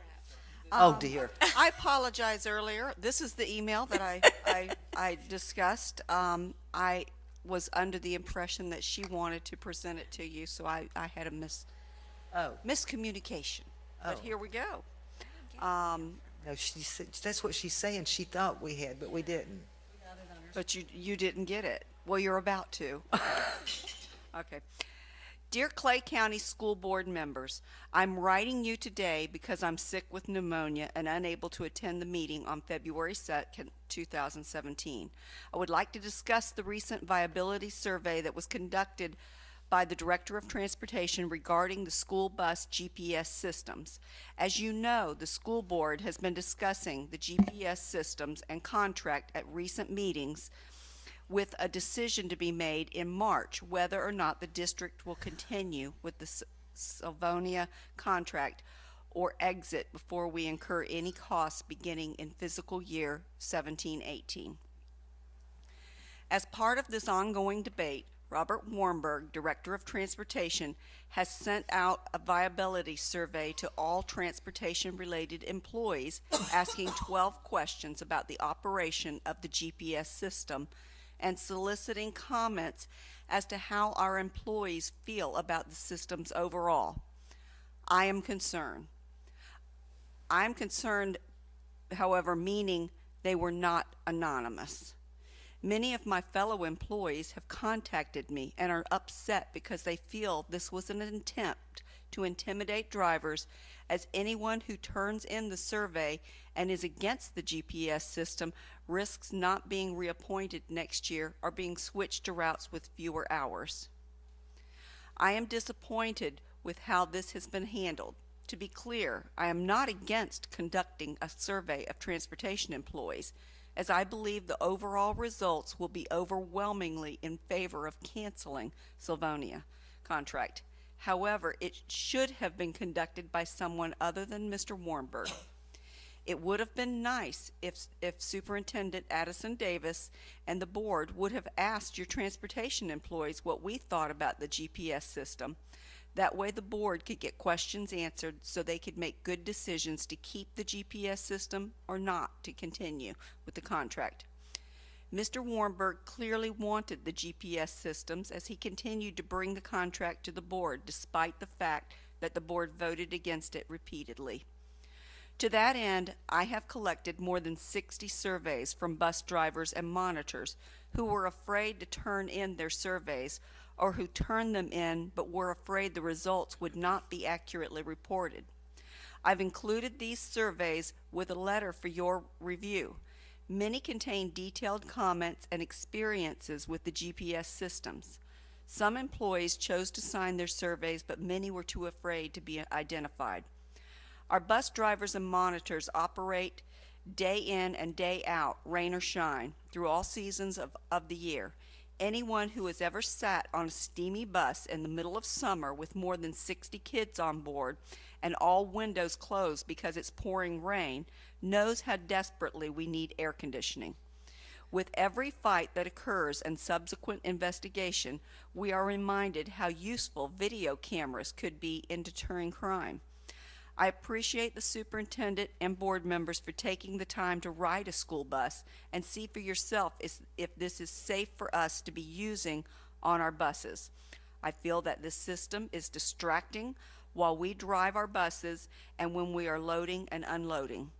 I appreciate your continued efforts to improve morale for all employees in our district and your attention to this important matter. I hope our school board puts our student and employees' safety first. Please let me know if I can be of any further assistance. Thank you, Rebecca Becky Smith. And that is her letter. Thank you, Ms. Dixon. I'll just explain. I know I wasn't sure if she explained it too carefully in here, but on the survey as it came about, it printed the person's name on the survey, which means that then by responding to the survey, the name could be recorded, or so it appears. So that was a concern for many of the employees and why she collected the printed surveys. Is it possible to redo that survey anonymously so that everybody really could respond to it and let the board know how they feel about it? Yes, ma'am. Through the chair, we could. It was originally that was the goal. How we had to retrack a little bit. It came out where it's 50-50 on the updates to the questions, but we can definitely send that back out and make it anonymous for staff. Well, I would like to see that. Would anybody else? Not necessary? I'm not certain if people would actually still do it. Okay. Do it, yeah. Something about surveys coming out of the county office that a lot of people, teachers as well as everyone else, sometimes sit back and go, well, I'm not sure that I really want to put myself out really there. be anonymous. We're not new enough yet to be trusted, I don't think. All right, well, you can look into that for us, and if you think it would be effective, go ahead and send it. All right, the last thing on our agenda is board member comments. Ms. Gilhausen, you're right if we start with you? Yeah, that's fine. It has been a busy, busy month. I know by the end of everybody talking, I won't have a thing to say. I won't hash through all of it, It's but okay. suffice it to say we have some very talented students in this school district and some very committed teachers and administrators and support staff. Teacher of the Year was a phenomenal event and a great opportunity as a board member to walk into a classroom and see a teacher in action. So, yay for Clay County. As far as business that I wanted to talk about, I do have a number of things. Given that we just approved this supplemental spot survey, I want to talk about some of the concern that I've been hearing from the public, specifically from the Northeast Florida Builders Association. Their concern is about the potential increase in impact fees to their organization. It's my understanding that we're going to have a survey done this year to see if it's a recommendation that we increase the impact fees, and we should have a report on that sometime in the fall. But I just wanted to let the rest of the board know that that was a concern of theirs. And I was reassured to see that the impact fees we've collected over the past years when we haven't had to build are going to cover the cost of this new school. So that gives me great peace of mind in knowing that we're not going into further debt. The other concern that NEFBUC contacted me about was the future of the trade-related programs at Orange Park High School, Ridgeview High School, Middleburg High School, Keystone Heights, and Clay. These are programs that allow students to complete the first year of an apprenticeship, and then immediately after high school are able to enter the second year of an apprenticeship. And the other benefit to it is that several builders interview these students at the end of the year and then offer them a job directly out of high school. So they've expressed some concern that those programs may be going away, and I don't know if you want to address that now or... Yes, through the chair, I have no intention for those to ever go away. We want them to continue to thrive. We think the internships and externships are phenomenal for our kids. As we know that 50% of our kids in Clay County go to college, the other ones go to work. So I think it's a beautiful pathway. And I saw some email exchanges. Yes. I want to make certain that I am very thoughtful in this conversation in the sense, I don't have any aspiration. I guess the board sets impact, not Addison Davis. So about increasing it, I don't have any aspirations. I'll do whatever you want me to do. And then the other side of it is I want to make sure I'm meeting with Ms. Stewart tomorrow, Ms. Polk, Mrs. Kelly Mosley, and Mr. Connor to really unpack our academies to make sure what we're doing is continue to be attractive. I've said it from day to day. We need to go reduce from going wall to wall because I think it spreads us out too thin financially, but I have no aspirations of touching any of the pathways connected to that. I'm actually an advocate like Ms. Kaplan. I'd love to have a standalone school if we had it, so maybe in time, and I'm excited to continue to partner. So I will respond after this meeting tomorrow, so over the weekend maybe respond to Mr. Spite. It's Bradley. There we Mr. go. Bradley. Sorry, I apologize. I said the name wrong. He's right there. Okay. Yeah, in order to, we're on your side. Let's know that so that we can continue our partnership. Love to figure out how we can get more involved in order to make this a great opportunity within Clay and also Northeast Florida. So thank you. NEFBA is a fantastic organization, Yep. and they do a lot to support our schools. So. Awesome. The other thing I wanted to point out, Ms. Karakas, you requested the information about the workers' comp expenditures that we've had over the legal fees. And during our FSBA conference, Betsy and I both attended a breakout session about the increase in workers' comp that's being experienced statewide. So I feel like that's something we should have on our radar, especially as we go into this legislative session. I read the update from Representative Cummings, and it's definitely on his radar. So I think there's an opportunity for a great partnership there between the board and our legislators that we can rally together and hopefully get this figured out. Because from what I understand, it was a court decision that removed the cap on attorneys' fees in workers' comp cases, and statewide businesses are seeing an astronomical increase in what they're paying out in workers' comp legal fees. So, and I can tell you, I've got the numbers here from 2012 to 2015. We've gone from 29,000 to 88,000, so it's a very significant increase. That's right. The other thing I wanted to follow up on was March 9th, the Clay Day in the Capitol. I just wondered, Superintendent, if you have an update. I do. We have staff looking into that right now. We're going to Mr. Mike McCauley, Professor McCauley, and Mr. Karakas is working collectively to create this excitement on March the 9th. We are going to be able to take a number of individuals. We're going to engage Mrs. Paiva, or Miss Lee, whatever I call her. She'll be engaged, and see if we can take a number of individuals to showcase what we're doing within our community. We'll work with the chamber, whomever else, in order to create excitement about Clay County. But we are ready to go. We're in the initial stages of planning. Okay. Professor, he's not even listening, so... He's still not listening. But we'll be ready to go by the night. You'll see a plan. He just say, hey, we have a meeting tonight. Hello. Are you here? Be nice. The other thing I wanted an update on is the District Advisory Committee. I know Ms. Cornegay was heading that up when she was here, and now that she's gone, I was following up with my representative on the District Advisory Council, and they didn't really have a point of contact established yet, so I was just curious. Yeah, I can take that lead for now. Okay. And that was something that we got, I don't want to say dinged on, but when we had our accreditation review, they said it was very important that we maintain that. Absolutely, I agree wholeheartedly. Actually, driving over here, I was thinking, when is the date so I can try to And you've already attended one of their meetings. I did. So they were pleased that you did go. Yes, ma'am. I will. I can be the lead now. Then we'll transition to figure out which staff best fits the needs. Okay, so they should contact you then. Absolutely. They'll be very interested in this elementary Y. And they will be. Absolutely. For things like that, and I was also have written down here your block scheduling initiative. That's a conversation we need to have with parents and kids too. Absolutely, and that's a push for. And even it's an 18-19 push, but we'll start pushing that probably end of year summer.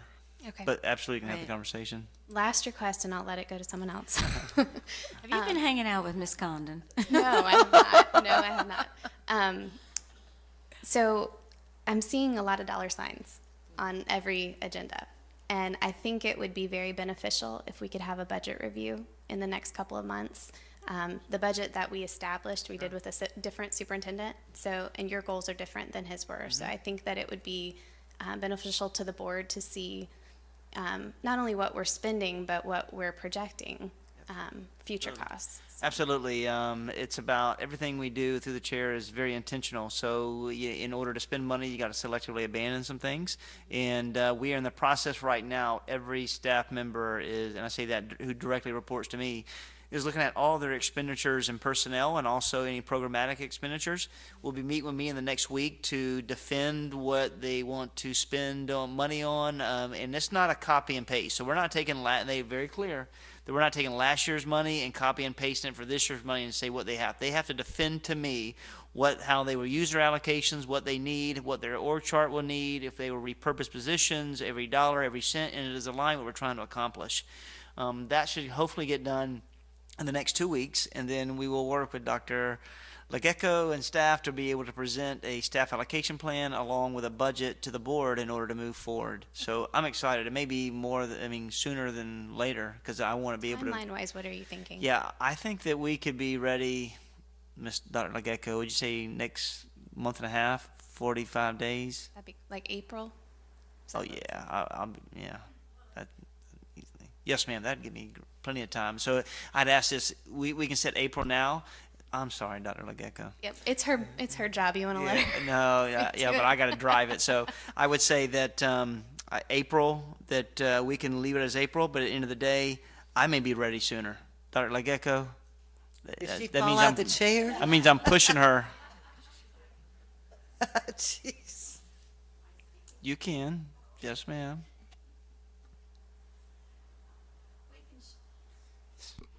Oh, hello? Yes. Oh, my gosh. We can shoot for the April. We'll do our best to meet the superintendent's deadline, of course. But I do want everyone to be aware that we're waiting on the legislative language as it relates to our budget for next year, and that pretty much drives where we go for next year. All I was asking for is an update on where we are. Oh, absolutely. And then the cost that we've incurred over the last few months, where that would set us in the future. Oh, okay, yes. That's actually part of our monthly financials, but we can go more in depth if you would like, not if you would like, with a specific presentation to just show you where we are, what we've collected, what we've spent, what we're spending, those types of activities. Absolutely, there's no problem with that. I would find that helpful. I don't know if the rest of the board feels that way, but. You know, we used to have the monthly financials reviewed at every meeting, and Dr. Copeland would get up and he'd go through and explain, whatever. I don't feel like it's that stopped a necessary. couple of years ago. Yeah, so it doesn't if you have want, to be every meeting, but just if you want periodically for Dr. Legecko to come and, every third meeting present. Well, we've look into we've that. created new administrative allocations. We're building a school. We're contracting out. I just feel like it's important that we watch the dollar signs attached to those things closely. And I appreciate, through the chair, I appreciate it. Know that we will be tremendously fiscally healthy than you've ever been under this leadership. I'm confident in telling you that, and we'll do a lot of things. A lot of things are going to be in the next couple of months are going to be presented to the board. It will be intentional and strategic, and it will be all in our fiscal abilities. And I will say, in the next week, we have an individual coming from Central Florida. He's a former CFO of Orange County. He's going to come in and problem solve with us to look at our fiscal status. He's going to look at, are we really using money the way it's intended to use money? In reference to every categorical function and fund. At the same time, is going to help us look and determine if there's areas that we can cut and we have duplications. So we'll be working collectively with Dr. Legecko and myself, because I want to be actively engaged and involved, because ultimately the superintendent leads the work, and I need to be able to speak to the work. Now, who'd you say this is? Who's coming up? His name is Richard Collins. He is, and I would say that FADS has provided 3 or 4 days of free to the district to come upon my request, in order to make sure we can look at every facet of this budget, in order to make sound decisions as we get into the budget season, so I can present a clever budget that aligns with our strategic plans. And what is he? He is the former Chief Financial Officer of Orange County. Oh, okay. And he just retired 6 months ago. And Sounds I just good. want to, for the record, say I appreciate what you've done so far for the district. This is by no means a criticism of any Oh, of no, that. no, I fair. just It's fair. want us to have, a vision of where we're going. That Absolutely. We talked about how helpful the strategic, not strategic plan, but the organizational chart was Yep. when we were deciding on allocations and all that. So Yes, this ma'am. is just kind of along those same lines. And I think I gave Dr. Legecco a new sheet that we will send out monthly that will show all of it. So it should be fun. Start next month. Thank you. Ms. Gilhousen? I'm were you- finished. All Thank right. Ms. Bola, would you like to, any comments? Yes, I'm still a newbie. I'm just going to throw it out there. So January was truly an impressive month. I read to well over 200 children at just 4 elementary schools, and I have to do a shout out to Miss Crane's class. I said that I would mention them on television, so I am mentioning them right now on television. Thank you for being such a good class. And I had to say thanks to all of my peeps at AES. I spent the entire day there. Oh my gosh, reading nonstop every half hour, and they even bought me lunch. And lunch was $3, so it was well within the budget of what I can accept. Thank you. That just did my heart good. I attended 3 spelling bees, one as a judge, one as a pronouncer, and the final one at Poe. And we had one of our second place winner in one of the academic teams tonight. That was exciting. He looked at me and goes, "Oh, hi," like we're old friends. It was like, yeah. Attended my first robotics competition. If you've never been to one, it is fascinating, absolutely fascinating. And I went to my first CTE open house at Fleming Island High School. Had a good time there. Reiterate the fact that we have phenomenal musicians at both the secondary and elementary levels here in our county. I rode 3 bus routes for 3 elementaries, 2 junior highs, and 1 high school. This whole air conditioning nonsense, I mean, really, it's January, right? And in the afternoon at 2:30, 2:45, when you've got a full bus of elementary children and it is 85 degrees in January, after that last child walked off the bus, I just looked at the bus driver and I went, it is incredibly hot in here. And this was elementary kids. I cannot imagine what the bus is like for older children. I also spoke to good conversations and good information from drivers and folks in the transportation office. And Mr. Warrenberg, thank you. Thank you for allowing me to set that up. Thank you for setting it up for me. Very much appreciate that. I am glad. Kim Stacy, thank you for coming back time and time and time again. Keep coming. We need an extra hour and a half at the end of the day for air conditioning. I'm sorry, but it's been hot. I did the yard today, and it was hot outside, and I can't imagine dragging garbage cans and carrying on my back a vacuum cleaner and everything else that you need to do from literally portable to portable to portable and then into a regular building. It's hot, and it doesn't hurt to have a little bit of air conditioning. I am wearing red in honor of heart health. Thank you, Mr. Davis, for sending that out to all of us.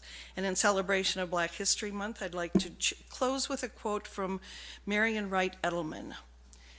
You really can change the world if you care enough. Thank you. Ms. Condon?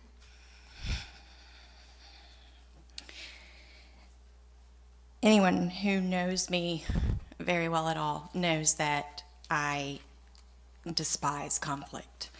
And I too like the healthy debate that we've had tonight and the way that we have worked together. However,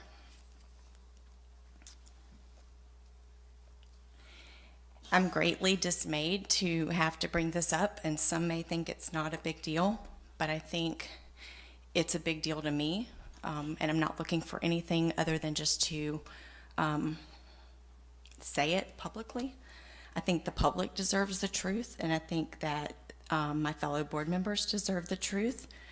And the truth is that when we just went through this attorney situation, which was at times rather contentious, on at least 3 different occasions, Ms. Karakas, you told us that we were given a document of attorney questions that was written by Andrea Messina of FSBA, and even on one occasion, you said in our meeting that we could even ask her, and so I did, and she didn't write that document.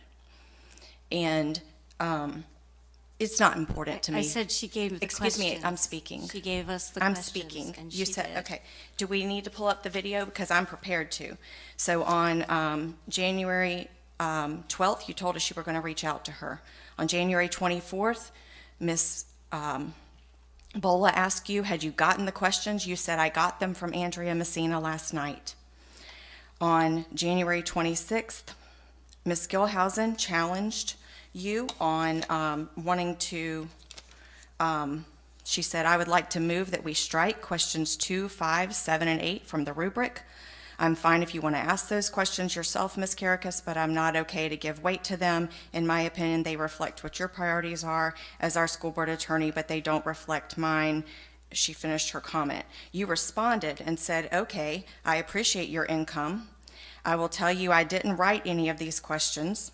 I was thrilled with Andrea Messina when she sent them to me because I think they cover every area of educational law that a school board attorney would need to handle. Then in a different time in the same conversation, later in the video that I went back and rewatched when I was preparing my vote, you made the statement, Ms. Gilhausen, this was not my questions or my agenda.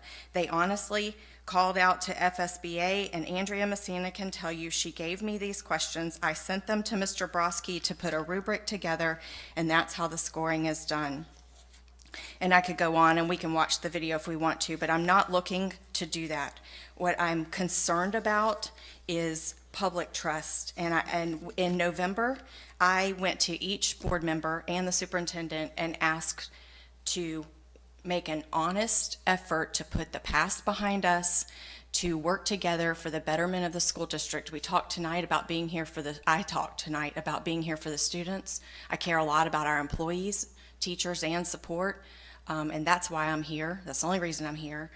I'm not here to make friends, and I understand that I'm in a political role, but that's not why I'm here. My concern is for public trust and transparency, and we've talked about it in November, we talked about it in December, we talked about it in January, and now I'm kind of at a loss of can I trust the things that are said to me. In my opinion, if the public cannot trust these 6 elected officials to be honest and open with each other, to work together for the best interest of our school district, then they have been failed. The public has been failed. This is the very spirit of government in the sunshine. I'm really not interested in debating where the questions came from. I talked to Ms. Messina. I am just at a loss of where to go. And those who think I'm making a big deal out of nothing, I have a quote that's been important in my life by Albert Einstein, and that quote is, anyone who does not take truth seriously in small matters cannot be trusted in large ones either. And again, I'm not looking for a fight, I'm not looking for debate, I'm not looking for any other. It was just in my board member remarks that's where I am tonight. And you may have noticed my personality isn't what it normally is, and I apologize that I'm putting a damper on everyone talking about all the wonderful things we've done, and I could go through my list too, but I felt like I needed to say my piece. Mrs. Stoddard? Okay. First of all, I want to thank people for phone calls, emails, and text messages. My oldest daughter broke her humerus, and we've spent many trips out back and forth to Mayo this last month. I feel like my car just goes to Mayo when I get in it now. But thank y'all for caring, and it's been tough. She's got 3 plates and 20 screws in her right arm, but she's doing well. Next week we get the stitches out. One more trip to Mayo. That's on a personal note. This January is traditionally one of the biggest months for school board members. There's chorus, band, spelling bees, teacher of the year. What else have we done? Reading to the kids in the schools, the spelling bee. It's just a crazy month, and it's fun. It really makes you feel good. when Ms. Bola talked about going to Coppergate, I want y'all to know that it was starting to sprinkle rain the morning I was there, and I made the mistake of saying to Miss Crane, "What do you do on a rainy day for recess?" Well, I'm standing in heels because we had done attorney interviews earlier that morning. So I'm in heels. Well, the next thing I know, she's got the kindergartners and me doing Zumba, and then we did the gummy bear dance, and I had a ball. But it was unlike anything I've ever been. So you got to go back and do Zumba and gummy bear, right?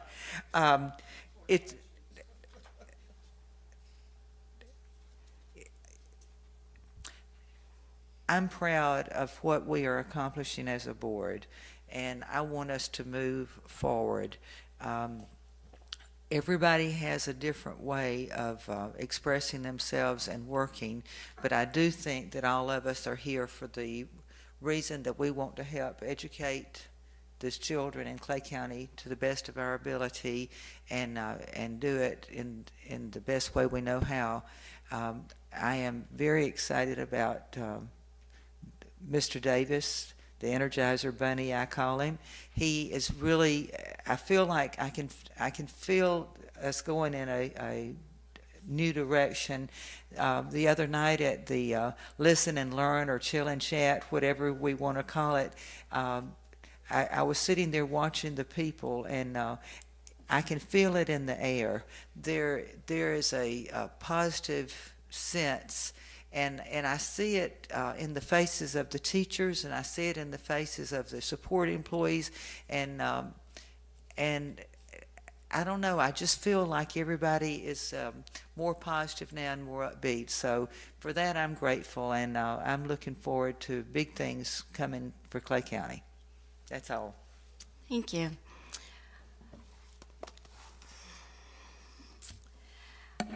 I guess everybody has already addressed everything that we've been to for the month. Ms. Gilhousen, to touch on something that you said, the building construction academies, if you get the opportunity to go to the Golden Hammer Awards, all the board members, you should go to that. That is wonderful. And I see Mr. Kaplan here, who used to be one of our academy teachers. And those kids, Haskell puts it on, Haskell Corporation, and some of them walk away with, job offers. It's amazing. And if you hear Boyd Worsham's story, That's right. how he was a recipient when he was a senior in high school, it's pretty remarkable. And just a side note, I've been on the board 6 years, and in the 6 years I've been on the board, we have not raised impact fees. Every time it's come for us, we've discussed how important they are to us, but we have not raised them. So yeah, Mrs. Bola, I'm glad you got to ride the bus. Mrs. Studdard and I have done it in the past too, and it's quite an experience. And Plural buses. It does get hot. Yeah. And Ms. Gilhousen and Ms. Condon, to address what you said, Ms. Messina did give me those questions, and I thought they were excellent. And I did rewatch the videos, and we started out a little dysfunctional the first morning, but I think we did a good job. Mr. Brodsky, you put together a good interview for us. We asked some good questions. We had good dialogue, and I think by the end of it, we all handled ourselves very professionally, as we did tonight. I will say that I personally am disappointed that the person I felt was the most qualified was not the person that we chose. But it is a board decision, and I'm just going to leave it at that. We've decided, and we're going to move forward. And Mrs. Studdard, I also have done Zumba and gummy bears. She got me doing that last year, so I'm just going to leave it at that. I'm not going to address anything else that Ms. Condon said. I'm going to leave it at, thank you everybody for being out here. And Mr. Superintendent, is there anything you'd like to add? Yeah, I want to say a couple things. Mr. Merrill is going to retire at the end of the month, so he may not be here next school board meeting. And during my time as superintendent, I have to tell you, hats off. I have pushed him so many different ways to think differently. It's been some storming conversations, but he has been solid. He's been consistent, and he is a problem solver. We will greatly miss you in your efforts and what you've done for Clay County, and I am thankful to be alongside of you for the last 4 months. You've really allowed me to grow intellectually and professionally, and I thank you tremendously, sir, for what you've done. Yes, sir. And then also Mr. Sykes as well. I know that we continue to ask you to keep helping us out, and we appreciate your efforts as well, where this may take us. But I, too, really appreciate it, and thank you for your efforts. And overall, I said it before, I felt the meeting went awesome, and I grew tonight. These individuals are holding me accountable. We're having some great conversation, and I'm thankful for it. So please don't take the questions that we ask back and forth as us, not storming. That storming needs to happen in order to work hard for kids. And everyone on this board has been fantastic, and I thank you. So, Mr. Sykes, did you have anything you needed to add? Just briefly, it's been my honor to serve. Thank you. Meeting adjourned.